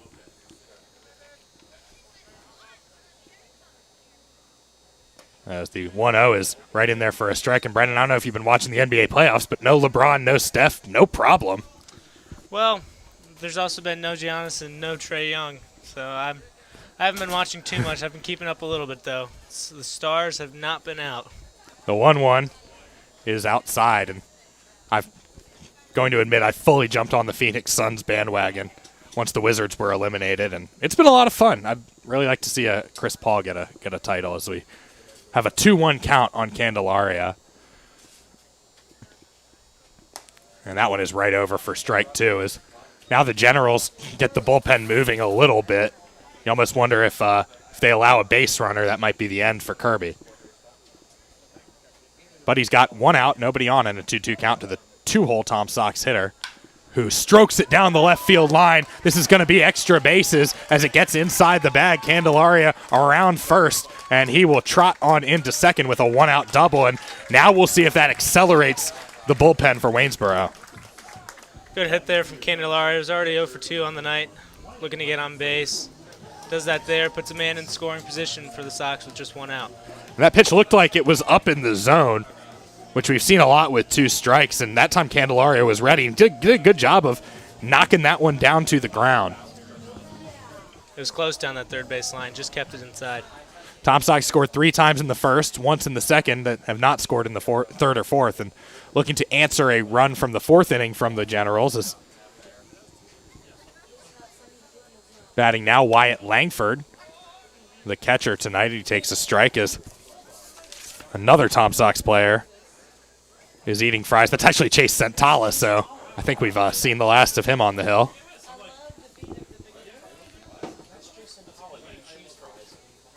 Oh, 1 to Langford, who's been swinging a hot bat lately, as that one in the dirt, and a great job there by the catcher, Aruz, who came into the game as a pinch hitter in the 4th inning for Waynesboro. And that prevents the runner from advancing. 1-1 to Langford. Langford's got a .345 average heading into this game tonight.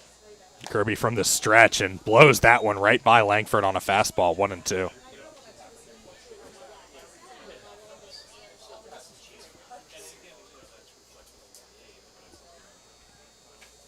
Langford's Florida Gators were taken out in 2 games in their own regional at brand new Florida Ballpark in Gainesville.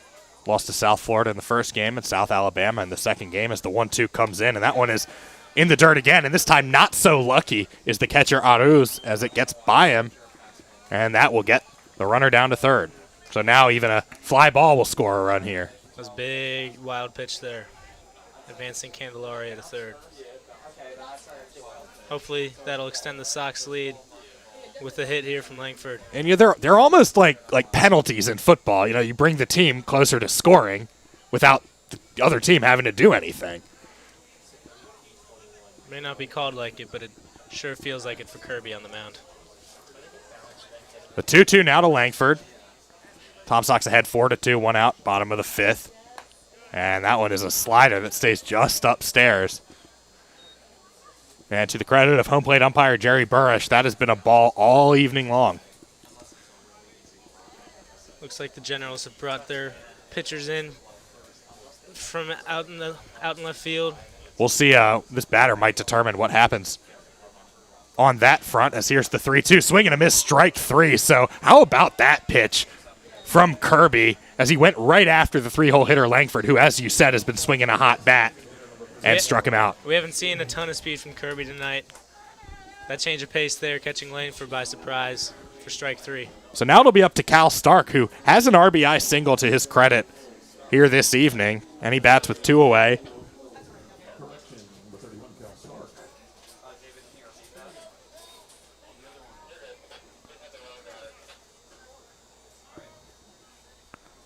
Stark doing the first base duties tonight.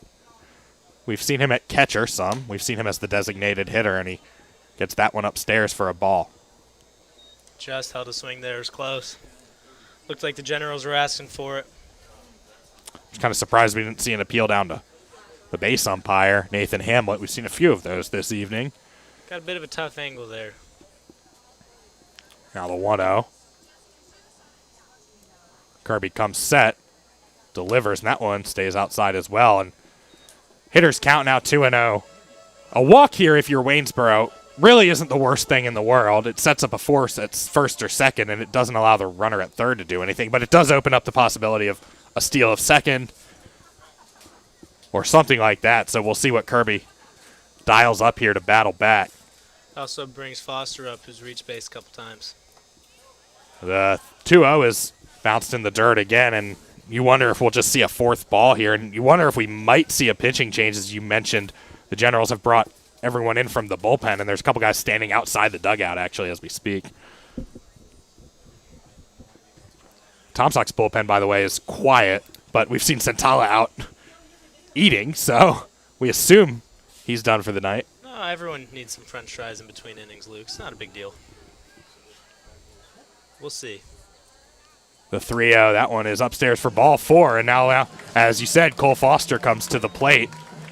And I've got my eye on the Waynesboro dugout. We'll see what they choose to do here with the lefty. Well, actually, the switch hitter, Foster, coming to the plate. So no matter who you throw at him, he's going to have a quote-unquote favorable matchup. And now we do get time called. And out comes the Waynesboro pitching coach. They've got Zach Cole as the manager, Clint Marsh, Glenn Crabtree, and Rodney Cullen listed as assistants. No one is specifically listed as the pitching coach. And we'll see if that's going to do it for Kirby, as pitched decently through these last couple of innings, but he's run into some trouble. As I'll give you a second to update the scoreboard here. In the top of the 4th inning, in Front Royal, the Cardinals lead the River Bandits 2-1. The Express lead the Cannons 3-2 in the bottom of the 5th in Strasburg. Over in Harrisonburg, South Division action, the Turks with a 3-1 lead over Covington. And the Royals and Rebels scoreless in the bottom of the 3rd from Newmarket. They will leave Kirby in the game to face Cole Foster. So rolling the dice are the Waynesboro Generals, as Foster was hit by a pitch once.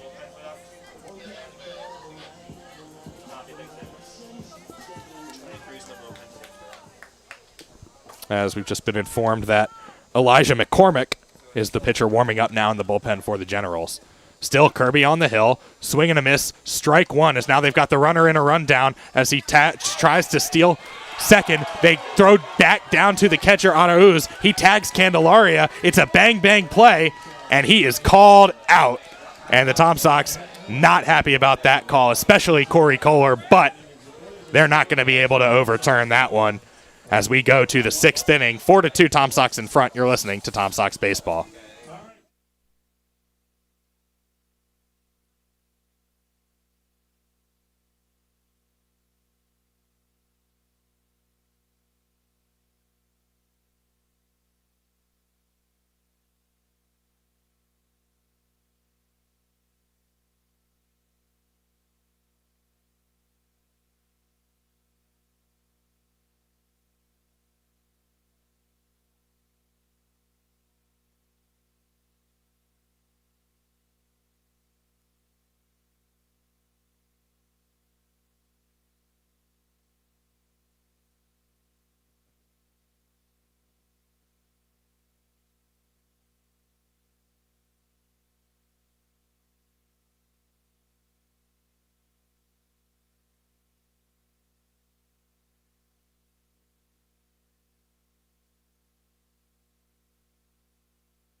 Welcome back to Crutchfield Park. Corey Kohler still having a discussion with home plate umpire Jerry Burrish as the Tom Sox tried to squeeze out a run on a first and third steal situation. But actually, Brendan, good eyes there. What did you see at the plate?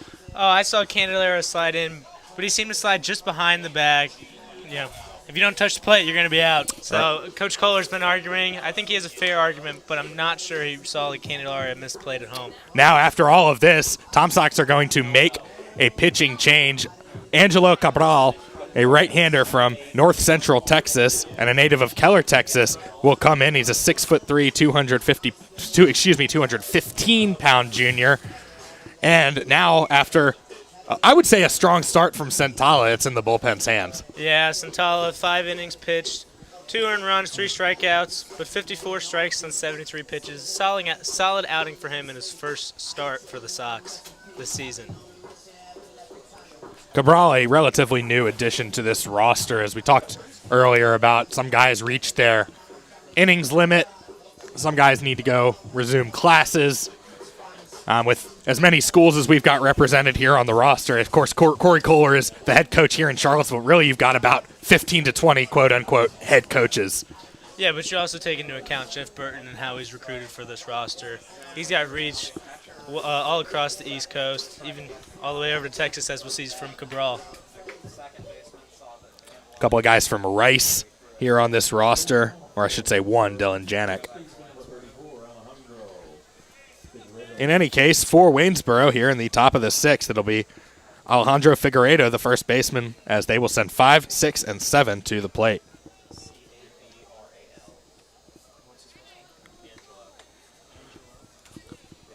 Angelo Cabral, the righty, kicks, delivers, and some good life on that fastball as he steams it over the middle for a strike.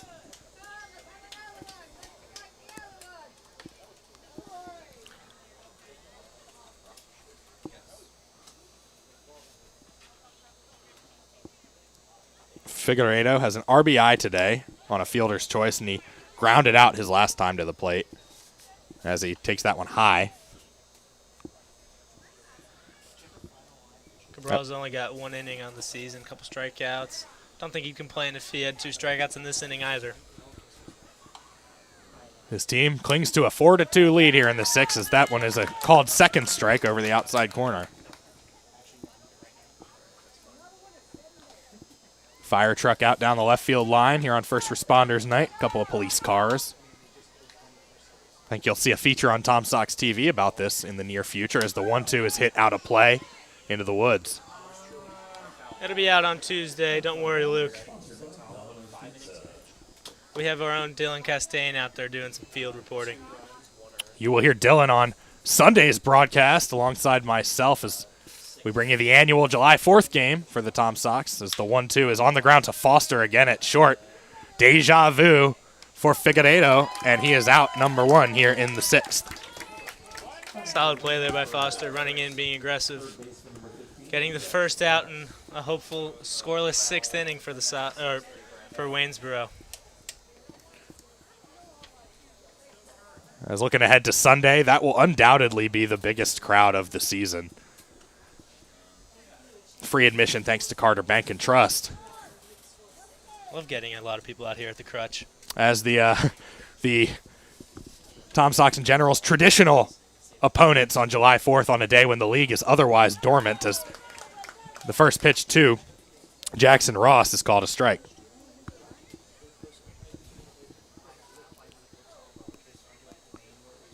Free admission and free fireworks. Sounds like a good time.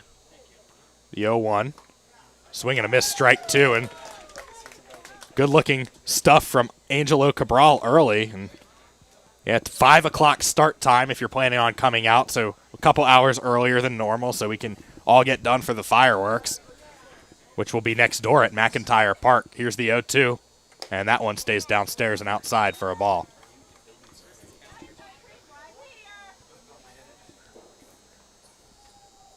Cabral's doing a good job of getting fastballs lower in the zone, throwing off the Waynesboro hitters. The kick, the 1-2, swing and a miss, strike 3. And how about this stuff early from Angelo Cabral? It's good to see. Showing up later in the season, maybe not fitting in with the team right away as they've kind of bonded while hasn't been here.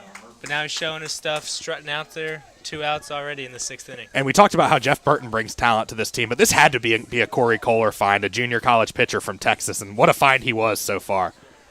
So, 2 away, and Murphy, the right fielder, to the plate, wearing those knee-high red socks, and he takes a strike. And we don't have a gun here for us to see, but this is one of the hardest Tom Sox throws I've seen all year. Yeah, he's really drilling that outside corner with the fastball. Very consistent, low and away. The 0-1. That one is just downstairs. As 2/3 of the way to the scoreless 6th inning as they partner with a local business. So if the Tom Sox pull this off, everybody wins, so to speak. Of course, for the promotion, the game still has 3 innings to go as a pitch low and away, but they cannot hold up. And it's 1-2 to Murphy. Murphy trying to protect that outside corner that Cabral's been going after. Cabral's got some good life on his fastball. Just struck out the last batter on a 4-seamer. Here's the 1-2. It's a fastball again, and this one is a mile in the air. Not deep, but it's going to be a tough play. However, Cole Foster has a beat on it, and he makes the catch. And 1-2-3, a scoreless 6th inning here at Crutchfield Park. 4-2 Tom Sox. They'll come to bat next. This is Tom Sox Baseball.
Back for the bottom of the 6th here at Crutchfield Park as the Charlottesville Tom Sox continuing to lead 4-2 here in the 6th inning. And they have made a pitching change, have the Waynesboro Generals, and it is indeed Elijah McCormick, who we saw warming up in the bullpen in the last inning. He's out of Jupiter, Florida, plays at the University of Central Florida, which, depending on who you ask, won a national championship in football a few years ago. But here on the diamond, he'll have his first inning of work, and he actually looks very similar to the starter, Kirby. So I thought it was actually Kirby out there for a second, and then I saw the different numbers. So for the first time tonight, the Tom Sox will face a reliever.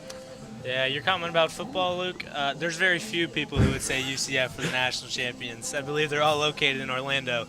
But those final numbers for Kirby, 5 innings, 4 earned runs, 5 strikeouts, and then 46 strikes on 83 pitches. Well, like I said, depending on who you ask.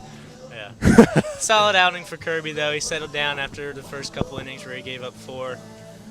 Look for Cole Foster coming up here to lead off for the Sox. Look for him to try and get a good read on the reliever.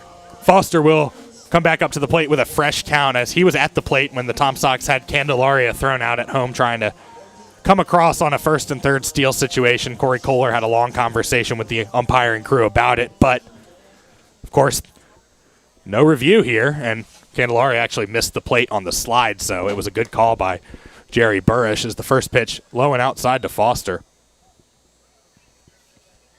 4-2 Tom Sox. They would love some insurance here as we creep on into the later innings of this ball game. As Foster fouls that one back, it's 1-1. Waynesboro scored first in their first at-bat on a fielder's choice off the bat of Figueredo, the first baseman, but the Tom Sox struck with 3 in the bottom half of the first and added another in the second. And Waynesboro plated a single run in the first, and that's been the story so far as Foster gets back into the box. The 1-1 is fouled into the Tom Sox dugout. Look at Will Safford there, picking that one out of the air. Nice job. Safford will be the 4th batter of the inning if it gets that far. It'll be Foster, Amos, Cesari due up. Foster behind in the count now, 1-2. Foster batting .253 on the season so far for the Sox. Not bad. A little improvement, though. This one is chopped between first and second. Figueredo, the first baseman. What a beautiful play on the backhand. Spins around and gets it to his pitcher, McCormick, covering, and there's one away. Great play by Figueredo. Looked like he almost bobbled the ball there, but able to secure it and turn around quickly to throw out Foster. And Figueredo, not a small guy, so really good speed there in the field. And it looked like the second baseman, Felker, wanted it at first, but it was Figueredo making a tremendous play. And good job there by Waynesboro to keep the leadoff hitter off base as Logan Amos digs in. He's got a 2-run double today. And he cracks this one opposite way, and it gets under the glove of the third baseman, Jackson Ross. I think that's going to be a hit, however, as that ball was hit pretty well. And now the Tom Sox do get a runner on first base. Yeah, that ball landed just in front of the third baseman, Ross. Landed in the dirt, kind of took all the steam out of it. Didn't bounce up like he expected, got under his glove into the left. Confirmation from Eric Fenstermaker, our official scorer tonight. That will be indeed be a hit. So Cesari comes to the plate as he will look to keep the offense going here as he hits this one laser foul right toward the parking lot. And I hope by now at this point in the season you've learned to park as far away from the field as you can. Well, Luke, I carpool, so I did not drive tonight, and I have no worries. All right, yeah, that's a good way to do things here. Because you can always spot a newbie by where they park. And sometimes you just learn the hard way that you got to be away from the field as a swing and a miss on the 0-1 as Cesari now quickly behind in the count. Cesari's already reached base in this game. No hits, though. He's looking to get on, put runners on first and second for the Sox with only 1 out. We'll see what they do with the runner here. Amos. He stays put, and that pitch called third strike over the outside corner. Painting the black, Mick Jagger would be proud of that one, and there are 2 down.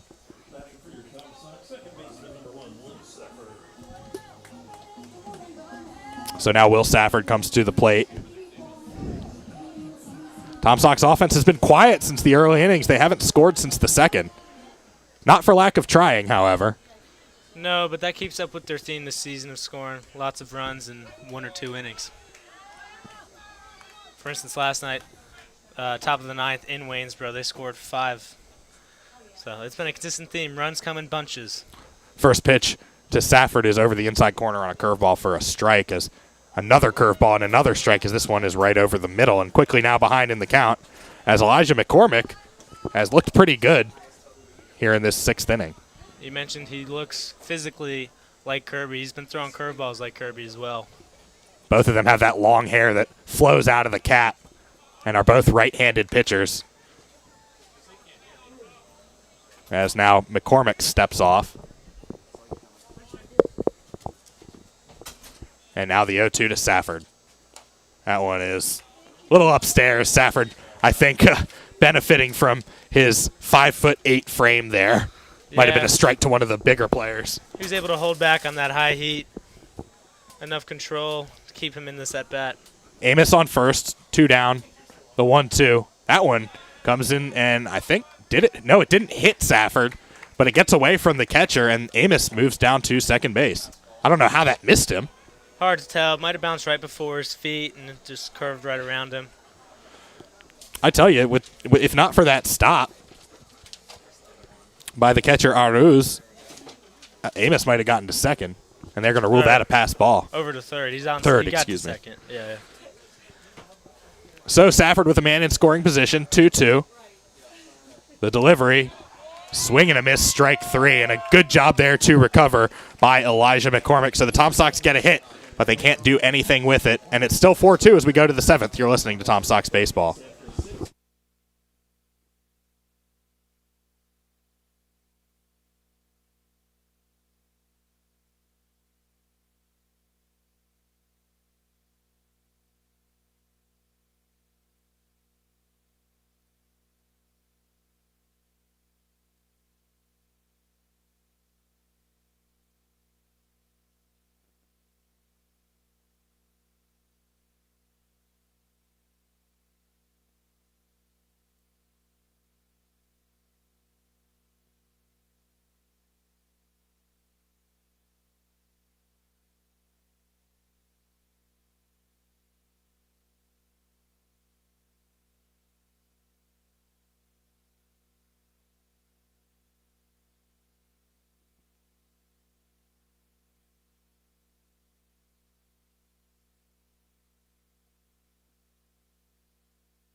To the 7th inning we go, and the Tom Sox up 4-2, and Angelo Cabral worked a perfect 6th inning, so why not send him out there for the 7th?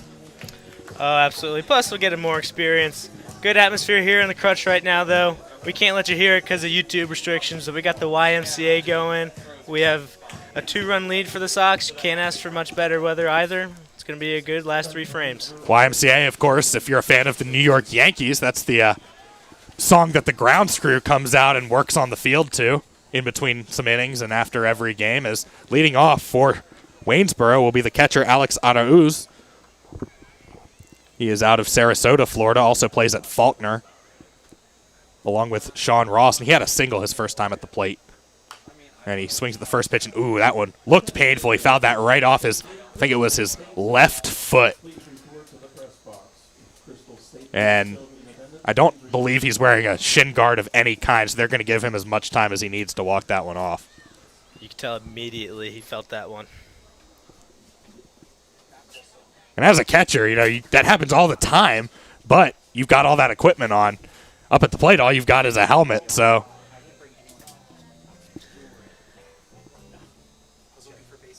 Yeah, he's still taking his time over there. I don't blame him. Yeah, it's one of those things where there's kind of no time limit here. The fortunate news is that he is good enough to stay in this game, and if you're Waynesboro, that actually kind of becomes a factor because you've already used and taken out one of your catchers. Yeah, Rue's earlier pinch hitter now subbed for Steinbeiser. They do have at least 2 other catchers listed on this roster, Connor Sino and Kyle Murphy, so a little more depth than you might get in a normal college season as the 0-1 is just off the plate. We have seen Sino in this game, though.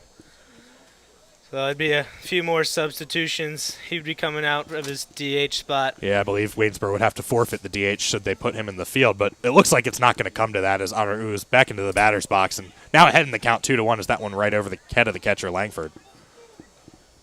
Not really sure if Langford whiffed there or just gave up on the ball.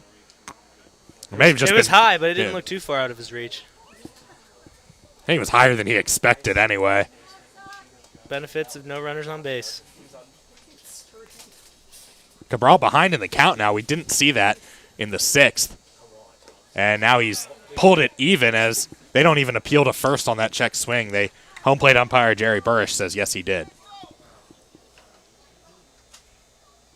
Cabral wasn't ahead of the count, but he's fought back well.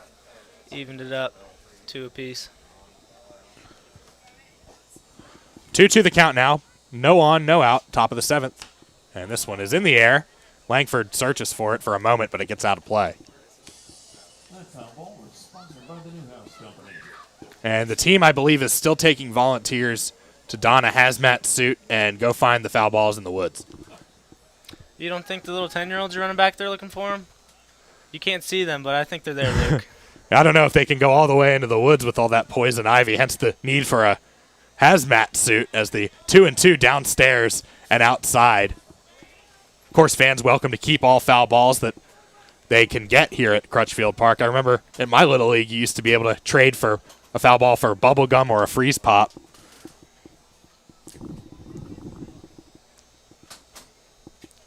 Benefits playing at the Crutch. Full count. And that one is just off the outside corner. So Arauz gets on base for the second time in as many at-bats, drawing a walk. And now you've got the potential tying run to the plate. One of the few pitches there on the outside corner not called a strike this evening. So Felker, the second baseman, the 9-hole hitter, coming to the plate. And now Cabral with his first base runner of the evening. There is some action in the Tom Sox bullpen. Felker 0 for 2 on the night. And he's behind 0-1 as that one comes in over the outside corner for a strike.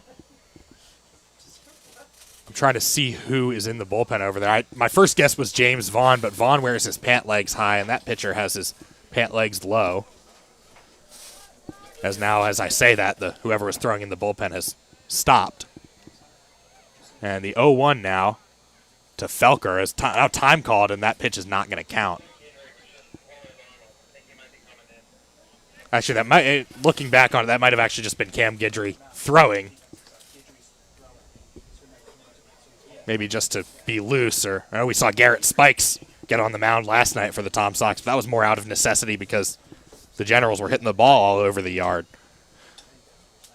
Now the 0-1 to Felker from the stretch. Cabral delivers. That one same spot, 0-2. Cabral looks very comfortable on the mound this evening. Came in last inning. Pitched a scoreless 6. He's keeping that consistency up. Did leave the leadoff runner on base, though. The 0-2, the kick, the delivery, that one is hit sharply but foul down the third base line. And Felker almost took his own coach's arm off.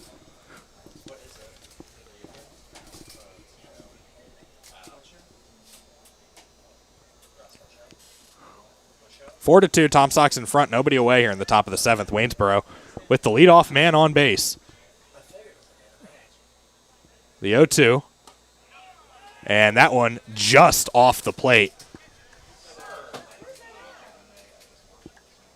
Good job there by Cabral, though, to try to get the hitter to swing at that. A few unhappy Sox fans with that call. It's the right one, though. But fortunately, if you're Cabral, you can afford that on an 0-2 count. Now you can come back 1-2. We'll see what he does with the runner on first. The runner thinks about going, and that pitch, again, just off the outside corner. Nearly identical to the last one. Langford, I think, moved a little bit more than he did on the third pitch. So now the count even, and Cabral has to be careful now not to lose the batter here with nobody out. And the top of the Generals order due up. The delivery from the stretch, another foul ball. That one over toward the fire truck down the left field line. First responders night here at Crutchfield Park. I'd like to thank them for all their hard work they do for this city. And actually, I think at least one of the officers here in attendance is a former Waynesboro General. He told our field reporter, Dylan Castaigne, that he's rooting for the Sox because now he lives in Charlottesville.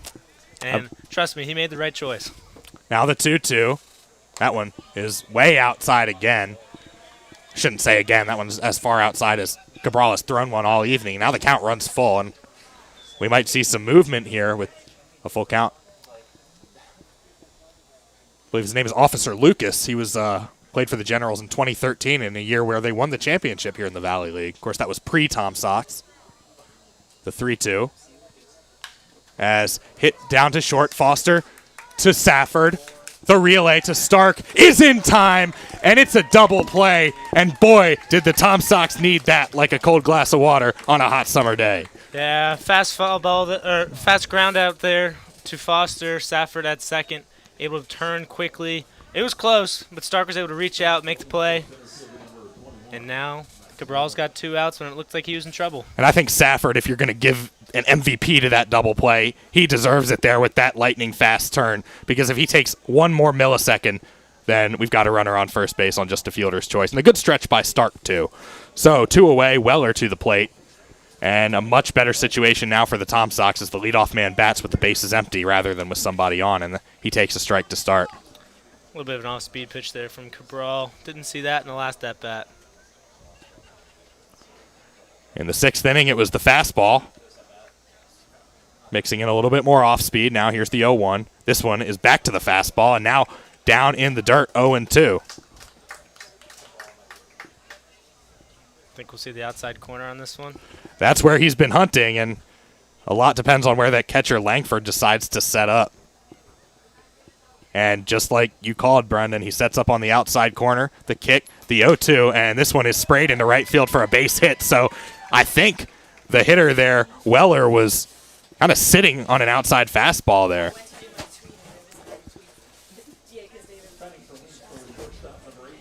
So a good piece of hitting to just kind of go with the pitch from Max Weller. And Sean Ross now will come to the plate, and he, again, represents the potential tying run.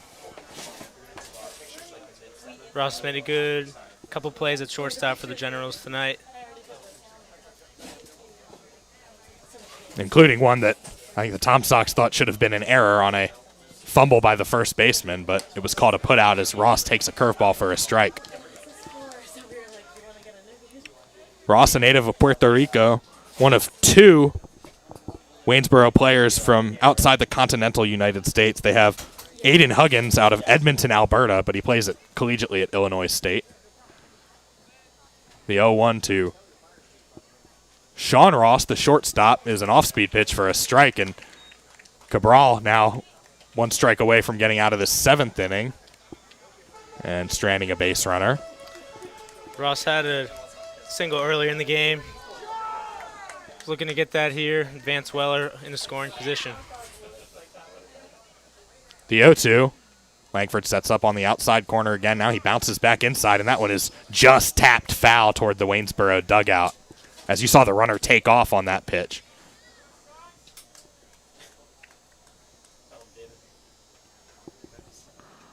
Sino, the designated hitter, would be next.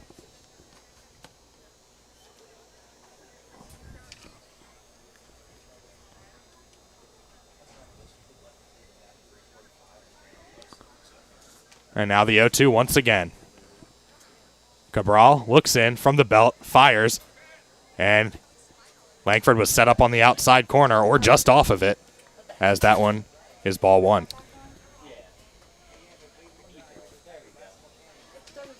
That one looked close. If Langford hadn't gone up in an attempt to pick off Weller, the ump may have taken a second thought with a good frame. Now the 1-2. There goes the runner, and it doesn't matter as that pitch swung on and missed. So Angelo Cabral, 2 innings of scoreless ball for the Tom Sox, who lead 4-2. You're listening to Tom Sox Baseball.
Bottom of the 7th inning we go, and Tom Sox cling to a 4-2 lead, and Luke Nedcarney and Brendan Farrell here with you on this Friday evening, gorgeous evening for baseball. As the Tom Sox get ready to send 9, 1, and 2 to the plate. It'll be Jack Hurley to lead things off. He's got an RBI single to his credit, and since he arrived here in Charlottesville, he's been swinging the bat well. Absolutely, but that's continuing on his success at Virginia Tech. 45 appearances this season, 250 average, 25 RBIs. That's a good start to his career only as a freshman. As Corey Kohler trots out to the third base box, and we got word that he was arguing for interference on that play at home with Candelaria. Of course, Candelaria called out, so that's what the discussion was about. Or I should say obstruction, if you're using the defense. As Hurley looks at the first pitch downstairs for a ball. And Tom Sox with a 2-run lead. Looking for insurance here as Waynesboro's got 6 outs left on offense in regulation. The 1-0. Hurley takes that one outside again for a ball. And Elijah McCormick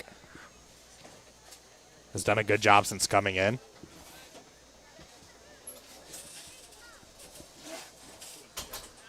But now he's struggling to find the zone as that one is way off the plate. Each pitch has been even more outside than the previous. Yeah.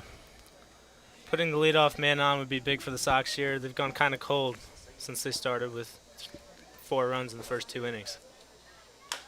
That one is chopped to short, charging Sean Ross, and a good flip there as he makes the turn and throws it over to first for the out to beat Hurley by a step. Ross looked very comfortable on a tough play there. And at the shortstop position, you kind of have to be the catcher is kind of the quarterback of the of the defense, but as the shortstop, you're kind of the first guy in the field that kind of gets a beat on grounders up the middle like that, and you kind of have to be the captain out there. Ross has done a great job with that all evening long as Gary Ebel now to the plate, and he looks at a ball away. Yeah, if you're calling the catcher the quarterback, I think Ross out at shortstop, more like a tight end. Run, catch the ball, he can do everything out there. The 1-0 is inside. Gets away from the catcher, but there's nobody on base.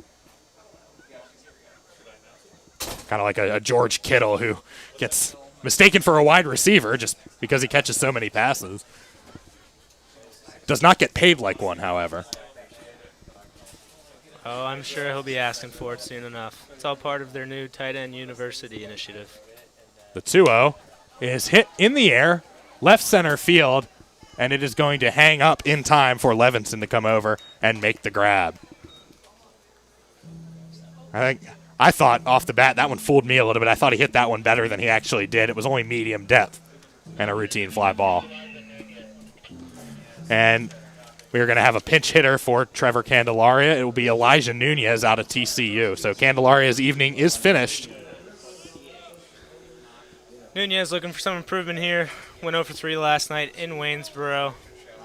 Pinch hitter here. Get us started. Get a little 2-out rally going here in the 7th. Out of TCU, which hosted a regional, was knocked out by Oregon State, who was in turn knocked out by Dallas Baptist, who was in turn knocked out by Virginia in the Super Regionals as a strike to Nunez on the first pitch. A little 6 degrees of Kevin Bacon there, NCAA baseball style. Way to play to the Charlottesville crowd there, Luke. You're tying it all in together. Well, I live in North Carolina now, but I was born and raised in this town, and that never leaves you as that one down and away. Of course, my father, an employee of the University of Virginia for 30-plus years. Went to a lot of basketball games, football games, and baseball games, too. Go Hoos. The 1-1 is a check swing by Nunez, and it's in the dirt for a ball. Good job there by Nunez to hold up. Nunez is a recent arrival for the Sox. Only has 10 at-bats on the year. A couple RBIs, though. The 2-1 is hit sharply up the middle, and that is going to get through on the ground for a base hit. So with 2 outs, the pinch hitter keeps the inning alive for the Tom Sox, and I bet money in Vegas we're going to see Elijah Nunez try to steal a base. How much? 56 cents. Okay. That's, I think, what I've got in my pocket right now. I'll double that. It'll be Wyatt Langford.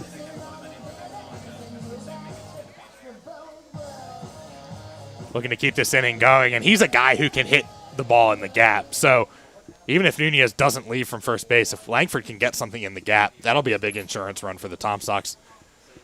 With Cal Stark on deck, McCormick fires and paints the inside corner for a strike after, I'm just now realizing giving up a single to his fellow Elijah.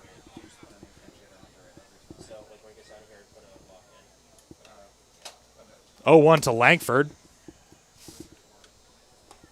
0-2 now to Langford. That's a good-looking curveball from McCormick. Stephen Wilmer's in the bullpen right now for the Generals. Looks like the Tom Sox have a lefty themselves throwing. 0-2 to Langford. And that one is in the dirt. 1-2 now. Nunez, however, not running. And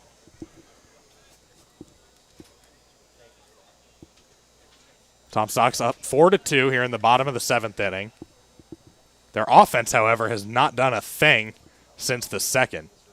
Credit to the Waynesboro pitching staff, as early on this game looked like it might have been a bit of a runaway as that curveball stays upstairs 2-2. Nunez taking a few shuffles each pitch, getting a big lead over at first. Now on a 2-2 count.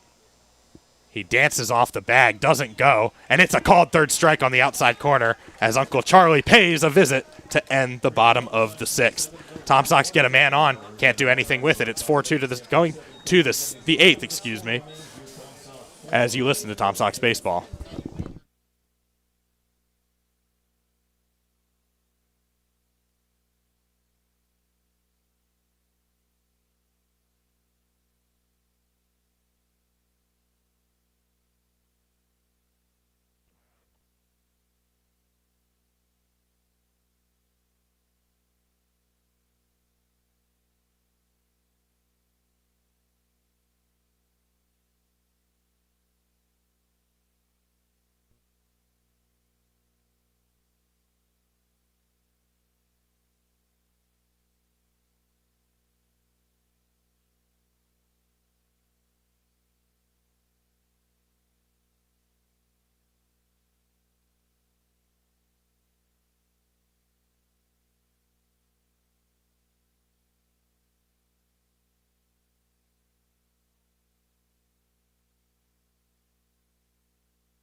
Top of the 8th here at Crutchfield Park, and the Tom Sox, after 2 scoreless innings from Angelo Cabral, will turn it over to left-hander Noah Overton, and a couple changes in the field as well. Elijah Nunez replaces Trevor Candelaria in right field after pinch hitting for him and hitting a single. And at second base, in place of Will Safford, we've got Cam Guidry, one of those Georgia guys you were talking about earlier. Yeah, he was early scratched in the starting lineup as they put Safford out at second, but just getting a couple innings, unless we go to extras, which it's only a 2-run game. But Guidry's out there just getting some experience. I assume he'll be up to bat for Safford as well. 3, 4, and 5 for Waynesboro here, so a challenge for Noah Overton, who pitches for UNC Wilmington, 6'3", 215 pounds. Actually the same size listed as Angelo Cabral, but a left-hander rather than a righty. He's a native of Pikeville, North Carolina, which is outside Goldsboro in the down east part of the state. And he misses upstairs to Sino, the designated hitter, who whacks this one down the right field line. If it stays fair, it's gone, and it does.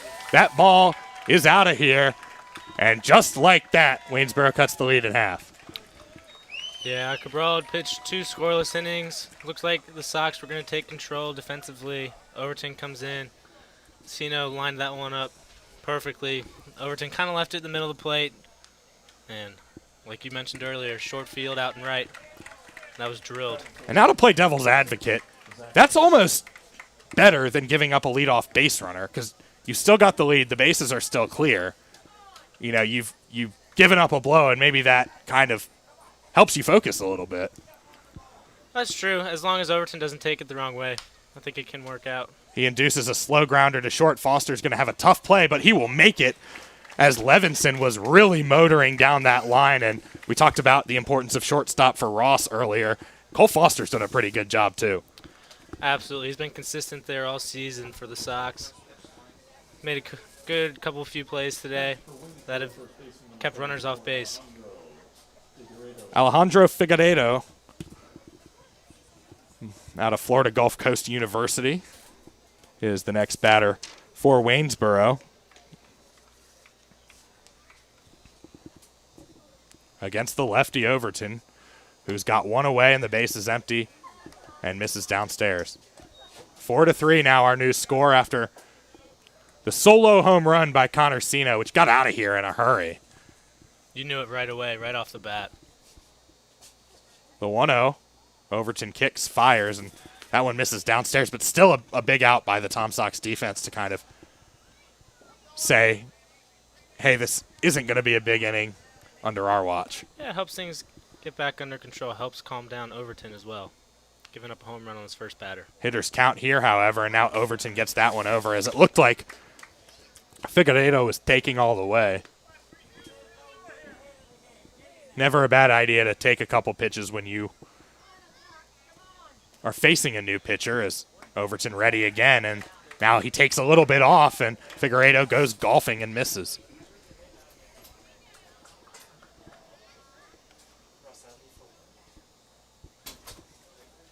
Not sure how easy it is for Figueiredo to keep his balance when he's swinging that low. Must be at least 6'5", 240. Definitely the biggest hitter for the Generals.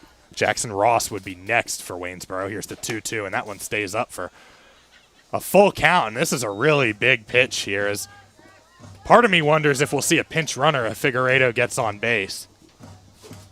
Here in the top of the 8th, 4-3 Tom Sox. Overton now ready for the payoff, and he delivers. And that one is screamed foul over the batting cage down the right field side. Tom Sox do still have action in the bullpen. The Generals do not.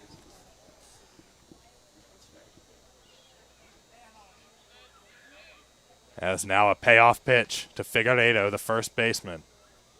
And it's a swing and a miss, strike 3, and that looked like a changeup high in the zone, and Figueiredo very upset with himself as he walks back to the dugout. Yeah, Figueiredo looked surprised with that pitch. You could see kind of held his finish in disbelief. I think it's because he knows he swung at ball 4 there, and sometimes you go up there on a full count saying I'm going to swing at anything, and that might have been the mentality there. As now the base is empty for Jackson Ross, the third baseman. Lefty on righty matchup. Misses upstairs and away, 1-0.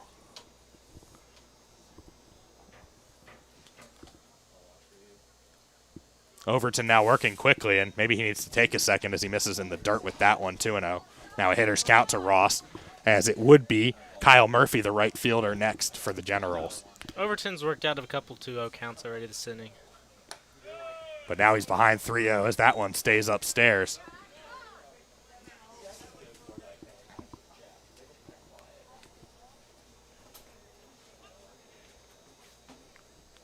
And ball 4 is that one in the same spot as well. So a 2-out base runner for Waynesboro. And now a little bit of an additional problem for Overton to deal with as he's got a runner on first base. However, an advantage here is that he's left-handed and has a better view of the runner. Yeah, Overton seems to be struggling a little bit this inning. The Sox now have Carter Spivey in the pen warming up. So a fresh count to Kyle Murphy, the right fielder, who takes a ball upstairs. Murphy also listed as a catcher.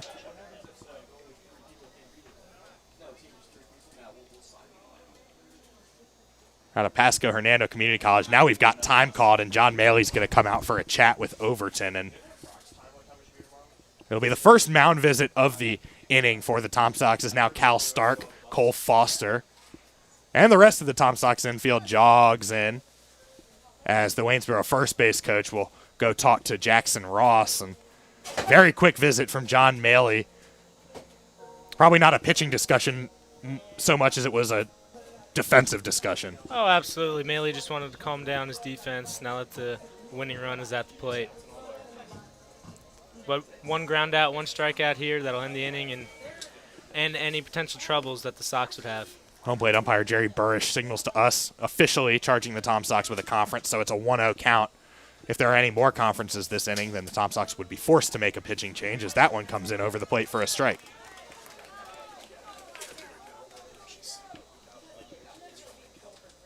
Ross, the runner on first. Jackson Ross, that is.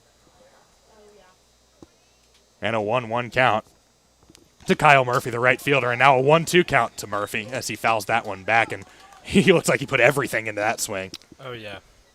He knows he's the winning run, that's for sure. But a big pitch now for Overton to get himself out of a jam. 1-2, 2 away, runner on first. Tom Sox up 4-3 in the top of the 8th.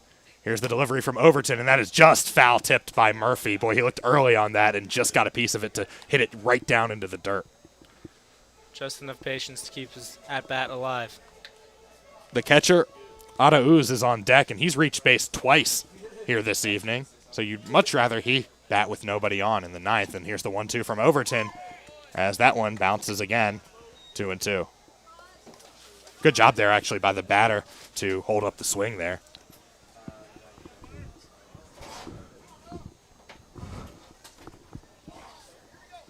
Count even, 2-2, runner on first base.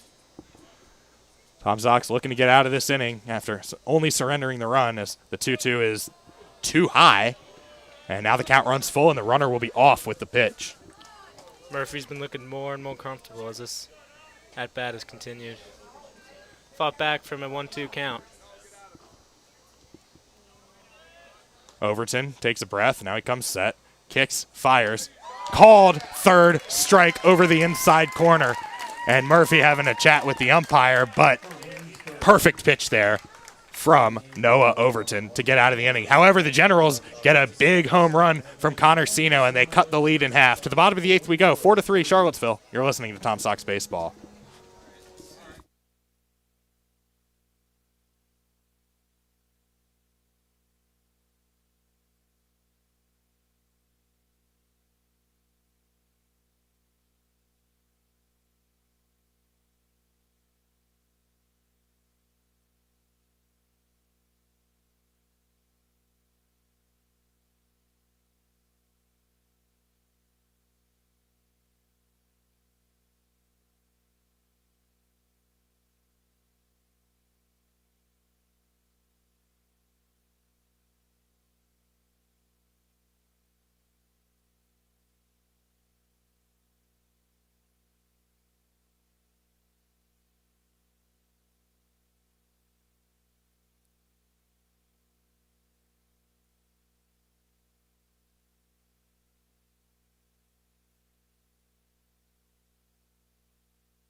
New pitcher into the game for the Waynesboro Generals. It's Stephen Wilmer, the left-hander out of Florida Gulf Coast, a Sarasota, Florida native, and he will look to keep the Tom Sox at bay here in the bottom of the 8th, Brendan, as we finally got some offense for the first time in a while for the Generals, but fortunately for the Tom Sox, just a solo home run and they stay in the lead.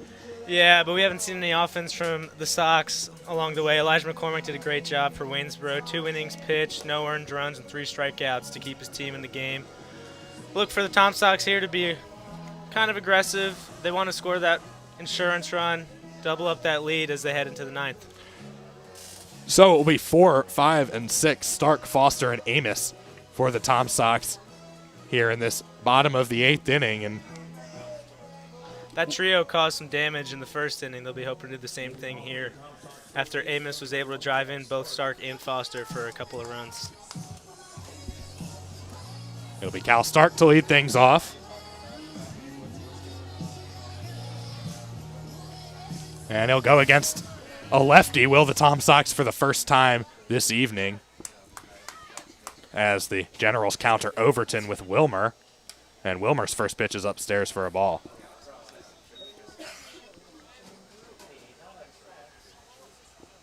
Stark, one of the few JUCO players on this Tom Sox roster out of Weatherford College. And he takes a strike. He's a native of Knoxville, Tennessee. We talked a little bit about the Volunteers at the beginning of the broadcast, signing their head coach Tony Vitello to a massive new deal to keep him away from prying hands. The 1-1 now to Stark is way upstairs for a ball. Bit of an off-speed pitch there, got away from Wilmer. He's been trying to get that outside half of the plate on the first couple pitches. Speaking of extensions, Brian O'Connor here at UVA signing a deal through 2027. The 2-1, swing and a miss, and a few people thought O'Connor might have been a candidate for that LSU job, which ultimately went to Arizona's Jay Johnson.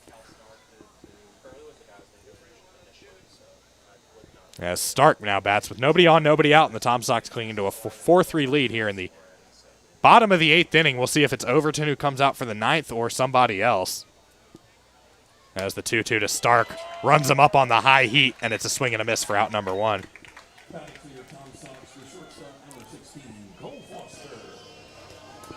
Now that'll be Cole Foster up to the plate, a man whose name we've said a lot this evening when the Tom Sox are on defense, and for the first time today, he will bat from the right-hand side.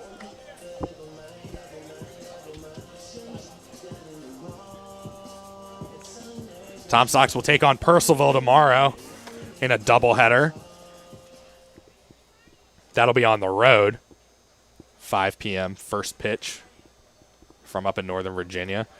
And we'll be right back here on Sunday the 4th for a 5:10 first pitch. This will be a single game, but it'll be the annual July 4th game here at Crutchfield Park against the Waynesboro Generals. As that one upstairs to start with Foster. And we're seeing kind of some of the same issues we saw with the starter, Kirby. Yeah, just losing control high in the zone here. Wilmer, if he's able to bring it down, Foster could have a few problems on his hands. The 1-0 to Foster. Again, misses high. And now a hitter's count to a very good hitter. Wilmer has been whistling high with some heat, though. Whereas Kirby in the first few innings, his curveball was what was losing control. The kick, the delivery, and this one called a strike. I think Foster may have disagreed with that. Myself and Foster will disagree with that call, Luke.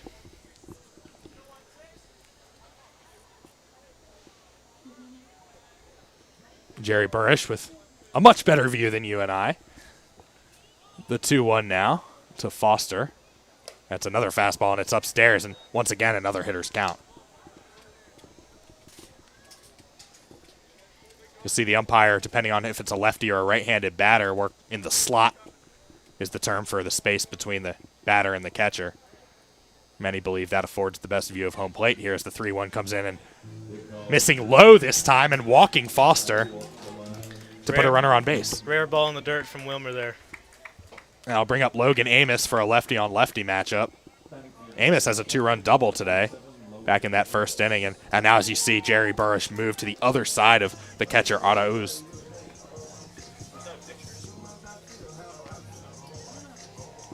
So the Tom Sox with a base runner, a 1-run lead. And they're going to try and get some insurance here as runner not going on the first pitch, and it stays down and away for a ball. Tom Sox 3 runs in the first, 1 in the second, and that's been it. As this Waynesboro bullpen, and actually the starter, Kirby, did a good job to settle down. Yeah, only one runner has even reached third base for the Sox since then, Candelaria. before an interesting call at home plate.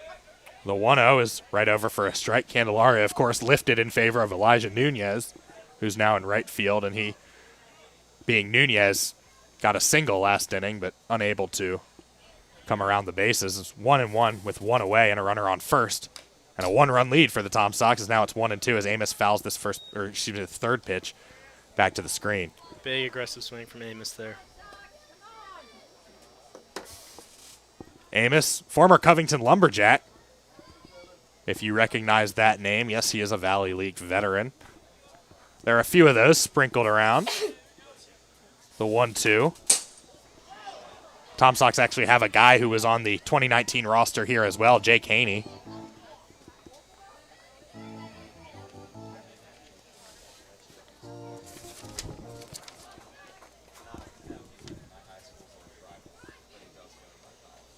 One, two, now the count.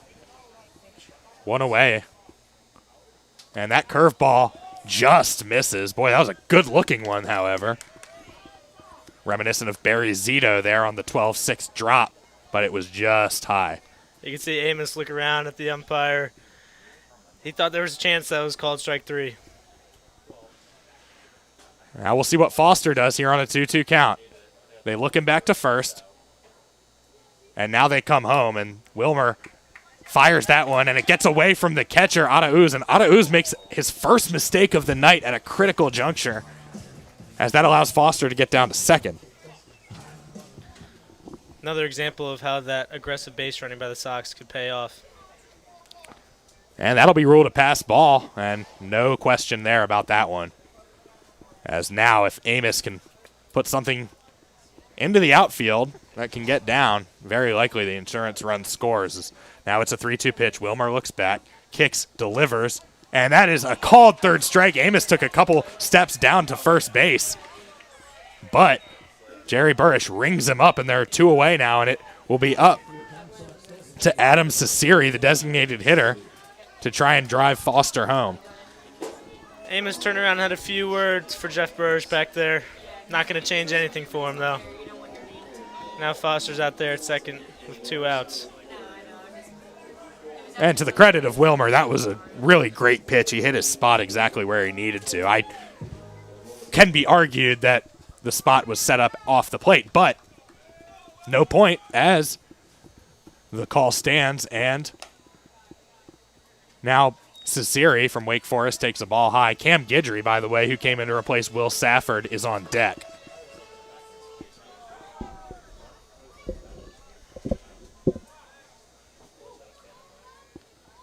One 1-0 the count. Lefty on lefty matchup as the outfield shading him slightly to the right, and that one over the outside corner, exact same spot as that called third strike. Tampa Bay Lightning have officially defeated the Montreal Canadiens in a Mickey Mouse championship in the NHL.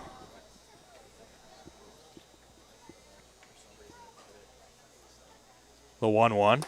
Swing and a miss, strike 2, and now the fastball working for Wilmer. Kind of lost his ability to control that fastball facing the first couple batters. But Cesiri there taking big hack. Got Wilmer his second strike, and he's now ahead in the count.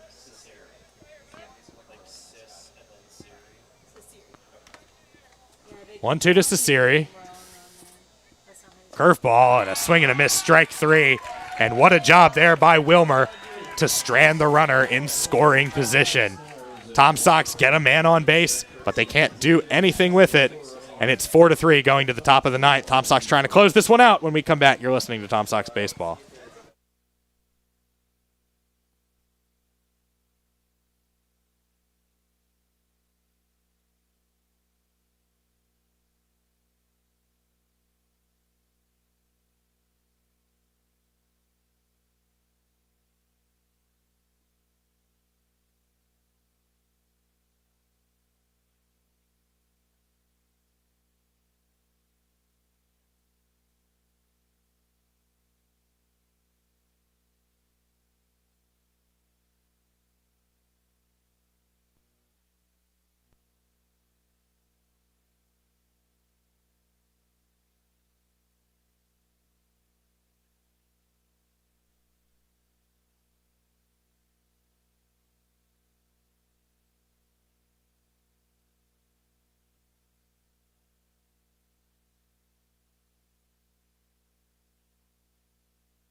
To the top of the ninth we go. The Tom Sox 4, the Waynesboro Generals 3, and Carter Spivey on to try and close things out. The right-hander, 6'2", 185, a junior out of East Carolina. He's a native of Aldie, Virginia, so tomorrow's going to be a bit of a homecoming for him as they go back to Loudoun County to take on the Percival Cannons in the doubleheader. But first things first, they got to close this one out against the Generals. And Brendan, last night's game featured both these same teams over in Waynesboro. That was an offensive shootout. This game could not have been more different. Yeah, heading into the ninth inning tonight is a 4-3 ball game led by the Sox. Last night the Generals led 14-4 heading into the ninth, so I think we're all appreciating this is a one-run ball game. We've had a home run. We've had some great defensive plays on both sides, and now if you're a Tom Sox fan, you hope you get some great pitching to close things out as Spivey, who worked, I believe, on Tuesday against the Harrisonburg Turks, will toe the rubber here at Crutchfield Park. Only an inning pitched by Overton, but a costly one, having the lead of the Tom Sox from 4-2 to 4-3. So for Waynesboro here in the the top of the ninth, it'll be 8, 9, and 1. Adauz, Felker, and Weller. And you really don't want to go too much further than that if you're the Tom Sox into the meat of this Waynesboro order. I don't think they want to go any further. Not fourth, not fifth. Let's get 3 up and 3 down and get out of here. Sino, the man who hit the home run, if you're wondering, would be 5th in this inning. But one batter at a time for Carter Spivey, who faces Adauz, the catcher, who has reached base twice. He's officially 1 for 1, a single and a walk. And he takes a ball to start. A little high there from Spivey, but good heat to start off. Alex Adauz out of Sarasota, Florida. That one comes inside, and I think that got him maybe on the jersey or the hand, and that is the complete opposite of what you want if you're the Tom Sox. Tying run aboard, and now the winning run of the play. It looks like there'll be a pinch hitter here, number 33, Joey Rezek, out of East Carolina. So he's facing his East Carolina teammate, Carter Spivey. And he's a native of Colfax, North Carolina, which is darn near halfway in between Greensboro and Winston-Salem. You know the two of them are going to enjoy it. And we are also going to have a pinch runner for Waynesboro while we're at it. Will Prater, I believe, will come in to run for the catcher Adauz, and that's a smart move, too, if you're Zach Cole, because you got to get speed on the base paths, and you don't have any with your catcher. Prater out of Western Carolina in Cullowhee, North Carolina. Always thought it was funny how it was East Carolina, but also Western Carolina. They have the same colors. As the first pitch to the pinch hitter, Rezek is called a strike. He's a left-handed hitter, but he throws righty. He's one of those guys that's listed as a catcher, so if this goes to a bottom of the ninth, I wonder if we'll see him at that position with Adauz coming out. I think Spivey would want to take care of his college teammate and not let that happen. He's up 0-1 with a runner on first base. Runner holds. That one is right on a line to the mound. Spivey knocks it down to second for 1. To first. The relay is in time. And how about that? ECU on ECU crime. 1-6-3. And the Tom Sox are 1 out away. You know Spivey's going to say something to Rezek after the game after that one. Bit lucky, I will add, to stop that one. Yeah, there they are right there, bickering back and forth. Well, you know, these two teams, Charlottesville and Waynesboro, will be seeing a lot of each other here in the month of July. So Spivey wins the battle, but this war is still going on between those two, as the last hope is Weller, the leadoff hitter. As the crowd gets loud here, begins to chant, "Let's go Tom Sox," as the first pitch down and away for ball number 1. And Spivey actually almost caught that on a line. It was better for the Tom Sox that he didn't. The 1-0 to Weller. That one is called a strike despite being mishandled by the catcher Langford. 1-1. Spivey's going with low heat to that outside corner, hoping to get Weller to swing. Either a ground out or strikeout to end the game. Sean Ross, the shortstop, would be next.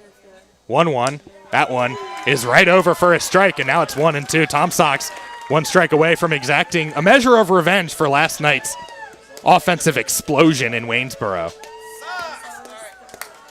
Spivey looks in from the windup. He kicks, he delivers, and that one stays low and outside. Good job there by Weller to stay off of it. Evens the count at 2 apiece.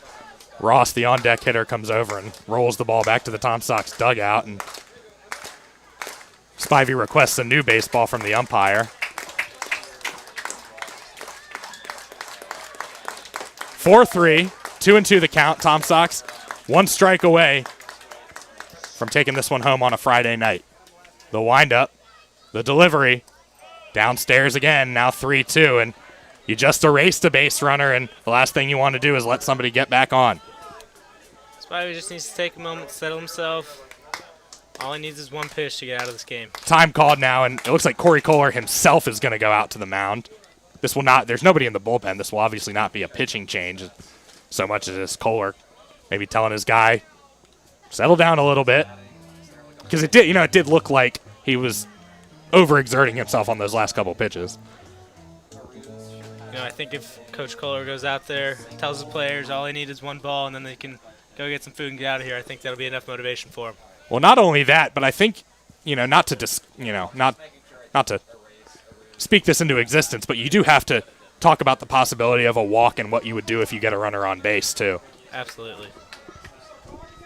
You got to be prepared for anything here in the Valley Baseball League. 4-3, Tom Sox in front. 3-2. Our count. 2 away, base is empty. Top of the 9th. Now from the windup, Spivey again. Here comes the payoff. Called 3rd strike, and you can put Sox on this one. 4-3, our final, as Charlottesville gets a measure of revenge for last night's beatdown over the mountain, and they take this game from the Generals, going into a doubleheader tomorrow at Purcellville. Brendan, like we said, stark contrast to last night. The Tom Sox getting it done on the mound and with some defense. Absolutely, and it ends our 6-game skid against Waynesboro. So in that matchup on Sunday, there'll be no bad voodoo or anything going on the 4th of July. Except possibly between those 2 East Carolina teammates who you saw chopping it up a little bit after that double play. Our final score, the Waynesboro Generals fall to the Charlottesville Tom Sox, as the Tom Sox will hit the road for Purcellville tomorrow for a doubleheader. And then the annual 4th of July game against this very same Waynesboro team a little under 48 hours from now from Crutchfield Park. For Brendan Farrell, my name is Luke Nadcarney. 4-3 Tom Sox win. Have a great night, everyone.